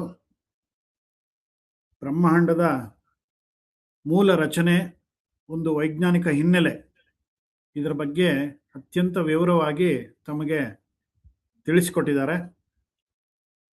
ಅವರು ವಿಜ್ಞಾನದ ವಿಷಯದಲ್ಲಿ ಸಂಗ್ರಹ ಮಾಡಿರತಕ್ಕಂತಹ ಎಲ್ಲ ವಿಷಯಗಳು ಅತ್ಯಂತ ರೋಚಕ ಮತ್ತು ಆಸಕ್ತಿಯನ್ನ ಕೆರಳಿಸುವಂತಹ ವಿಷಯಗಳು. ಇಲ್ಲಿ ವಿಜ್ಞಾನ ಮತ್ತು ಆಧ್ಯಾತ್ಮ ಎರಡು ಒಂದರ ಜೊತೆಗೆ ಇನ್ನೊಂದು ಸೇರಿಕೊಂಡು ಸಮ್ಮಿಳಿತವಾಗಿ ನಡೀತಾ ಇರತಕ್ಕಂತಹ ಒಂದು ಕ್ರಿಯೆಯನ್ನ ನಾವು ಮನಗಾಣಬಹುದು. ಒಂದನ್ನ ಒಂದು ಬಿಟ್ಟು ಇರಲಿಕ್ಕೆ ಸಾಧ್ಯ ಇಲ್ಲ. ವಿಜ್ಞಾನ ನಮ್ಮ ಮುಂದೆ ಇರುವಂತಹ ಪ್ರಕೃತಿಯ ರಹಸ್ಯಗಳನ್ನ ಅಬ್ಸರ್ವ್ ಮಾಡಿ ಯಾಕೆ ಹೀಗೆ ರಚನೆ ಆಯಿತು ಅನ್ನೋ ಕುತೂಹಲವನ್ನ ಮನುಷ್ಯ ತನ್ನ ಮನಸ್ಸಿನಲ್ಲಿ ತೆಗೆದುಕೊಂಡು ಅದನ್ನು ಅಧ್ಯಯನ ಮಾಡಿ ಭೌತಶಾಸ್ತ್ರ, ಗಣಿತಶಾಸ್ತ್ರ ಇತ್ಯಾದಿಗಳ ಸಹಕಾರದಿಂದ ಹೀಗಾಯಿತು ಅಂತ ಪ್ರೂವ್ ಮಾಡೋದು ವಿಜ್ಞಾನದ ಕೆಲಸ. ಆದರೆ ಆಧ್ಯಾತ್ಮದಲ್ಲಿರುವಂತಹ ಗುರುಗಳು ಈ ವಿಶ್ವದಲ್ಲಿ ಆಗ್ತಾ ಇರುವಂತಹ ಫಿನೋಮಿನಾ ಮತ್ತೆ ಇದು ಎಲ್ಲಿಗೆ ಕರೆದುಕೊಂಡು ಹೋಗುತ್ತೆ ನಮ್ಮನ್ನ, ನಾವು ಬಹಿರ್ಮುಖವಾಗಿ ಜರ್ನಿ ಮಾಡಬೇಕಾ, ಅಂತರ್ಮುಖಿಗಳಾಗಿ ನಮ್ಮನ್ನು ನಾವು ಕಂಡುಕೊಳ್ಬೇಕಾ ಅನ್ನುವಂತಹ ಒಂದು ಜ್ಞಾನವನ್ನ ನಮಗೆ ತಿಳಿಯಪಡಿಸ್ತಾ ಇದ್ದಾರೆ. ಮತ್ತೆ ಅದರ ಜೊತೆಗೆ ಈ ಬಹಿರ್ಮುಖವಾಗಿ ಬೆಳವಣಿಗೆ ಆಗಿರುವಂತಹ ವಿಶ್ವದ ಏನು ಒಂದು ಬ್ರಹ್ಮಾಂಡದ ರಚನೆ ಮತ್ತೆ ಅದರ ವೈಶಾಲ್ಯತೆ ಇದೆ, ಅದನ್ನ ಸೂಕ್ಷ್ಮವಾಗಿ ತಿಳಿಸ್ಕೊಟ್ಟಿದ್ದಾರೆ ನಮ್ಮ ಗ್ರಂಥಗಳಲ್ಲಿ. ಸೀಕ್ರೆಟ್ ಡಾಕ್ಟ್ರಿನ್ ಆಗಿರಬಹುದು, ಅಥವಾ ಹಿಂದೂ ಪುರಾಣಗಳಾಗಿರಬಹುದು, ಅಥವಾ ಬೇರೆ ಬೇರೆ ಸಂಸ್ಕೃತಿಯ ಗ್ರಂಥಗಳಾಗಿರ್ಬೋದು, ಇವುಗಳೆಲ್ಲದರಲ್ಲೂ ಹೇಳೋದು ಒಂದೇನೆ, ವಿಶ್ವ ಸೃಷ್ಟಿಯಾಗಿದೆ, ನಡೀತಾ ಇದೆ, ಮುಂದೆ ಒಂದು ದಿನ ಇದು ಲಯ ಆಗತ್ತೆ. ಆ ಲಯ ಆದ ನಂತರ ಮತ್ತೆ ಈ ಕಾಲಚಕ್ರ ಮತ್ತೆ ಇನ್ನೊಂದು ಸರ್ತಿ ಸೃಷ್ಟಿ ಸ್ಥಿತಿ ಲಯದ ಸ್ಥಿತಿಗೆ ಬರುತ್ತೆ ಅಂತ. ನೀವು ಬಿಗ್ ಬ್ಯಾಂಗ್ ಥಿಯರಿಯನ್ನೇ ತಗೊಂಡ್ರೆ ಬೀಜ ರೂಪದಲ್ಲಿದ್ದಂತಹ ಮೂಲ ರಚನೆ ಯಾವುದೋ ಒಂದು ಸಮಯದಲ್ಲಿ ಸ್ಫೋಟಗೊಂಡು ವಿಶ್ವವಾಗಿ ದೊಡ್ಡದಾಗಿ ಆಗ್ತಾ ಇರುವಂತಹ, ವಿಕಸನ ಹೊಂದುತ್ತಾ ಇರುವಂತಹ ಈ ಬ್ರಹ್ಮಾಂಡ ಎಲ್ಲೂ ನಿಲ್ಲೋದೇ ಇಲ್ಲ, ಇದು ಹೋಗ್ತಾನೆ ಇದೆ ಅನ್ನೋ ಒಂದು ಥಿಯರಿ ಇದೆ. ಕೊನೆಗೊಂದು ದಿನ ಶಕ್ತಿ ಎಲ್ಲ ಮುಗಿದು ಹೋಗಿ ಎಲ್ಲಿ ಈಕ್ವಲಿಬ್ರಿಯಂ ಸ್ಥಿತಿ ಬರುತ್ತೆ, ಆಗ ಇನ್ನೊಂದು ಆಕ್ಟ್ ಶುರುವಾಗುತ್ತೆ. ಎಲ್ಲಿ ಬೀಜದ ಮೂಲ ಇತ್ತೋ ಅಲ್ಲಿಂದ ಹೊರ ಹೋಗ್ತಾ ಇರುವಂತಹ ಈ ವಿಶ್ವ ಪೂರ್ತಿ ಶಕ್ತಿಯೆಲ್ಲ ನಶಿಸಿ ಹೋದ ಮೇಲೆ ಅಲ್ಲಿಂದ ಕುಗ್ಗಲಿಕ್ಕೆ ಶುರುವಾಗತ್ತೆ ಅಂತ. ಒಮ್ಮೆ ಅದು ಕುಗ್ಗಿದಾಗ, ಅದನ್ನೇ ರಾಮಚಂದ್ರ ಅವರು ಹೇಳಿದ್ದು ಬಿಗ್ ಕ್ರಂಚ್ ಅಂತ. ಮೊದಲಿಗೆ ಸೃಷ್ಟಿಯ ಮೂಲದಲ್ಲಿ ಬಿಗ್ ಬ್ಯಾಂಗ್ ಆಯ್ತು, ಕೊನೆಗೆ ಬಿಗ್ ಕ್ರಂಚ್ ಆಗಿ ಮತ್ತೆ ಸೃಷ್ಟಿಯ ಮೂಲಕ್ಕೆ ಬರ್ತೀವಾ ಅಂತ. ಇದೆಲ್ಲ ಪ್ರಶ್ನೆಗಳನ್ನ ಹುಡುಕಿ ಉತ್ತರ ಕಂಡುಕೊಳ್ಳಿ ಅಂತ ನಿಮ್ಮ ಜಿಜ್ಞಾಸೆಗಳಿಗೆ ಬಿಟ್ಟು, ಅವರು ಇನ್ನೂ ಮುಂದುವರಿತ ಗ್ರಹಗಳು ಮತ್ತು ಇತರೆ ಆಕಾಶಕಾಯಿಗಳ ಉಗಮ ಹೇಗಾಯಿತು, ಅವುಗಳ ಸ್ಥಿತಿಗಳು ಹೇಗಿರುತ್ತೆ ಅನ್ನೋದನ್ನ ಮುಂದೆ ಹೇಳ್ತೀನಿ ಅಂತ ಹೊರಟಿದ್ದಾರೆ. ಅವರ ಈ ಪ್ರಯತ್ನ ಇನ್ನೂ ಹೆಚ್ಚಿನ ವಿಜ್ಞಾನದ ಮೇಲೆ ಮತ್ತು ಆಧ್ಯಾತ್ಮದ ಮೇಲೆ ಬೆಳಕು ಚೆಲ್ಲಲಿ ಅಂತ ಹೇಳಿ ನನ್ನ ಈ ಸಮಾರೋಪ ಭಾಷಣವನ್ನು ಮುಗಿಸಿ ಮಹದೇವರಪ್ಪನವರಿಗೆ ಕೊನೆಯ ಪ್ರಾರ್ಥನೆ ಮತ್ತು ಈ ಸೆಷನ್ ಅನ್ನ ಮುಗಿಸ್ಲಿಕ್ಕೆ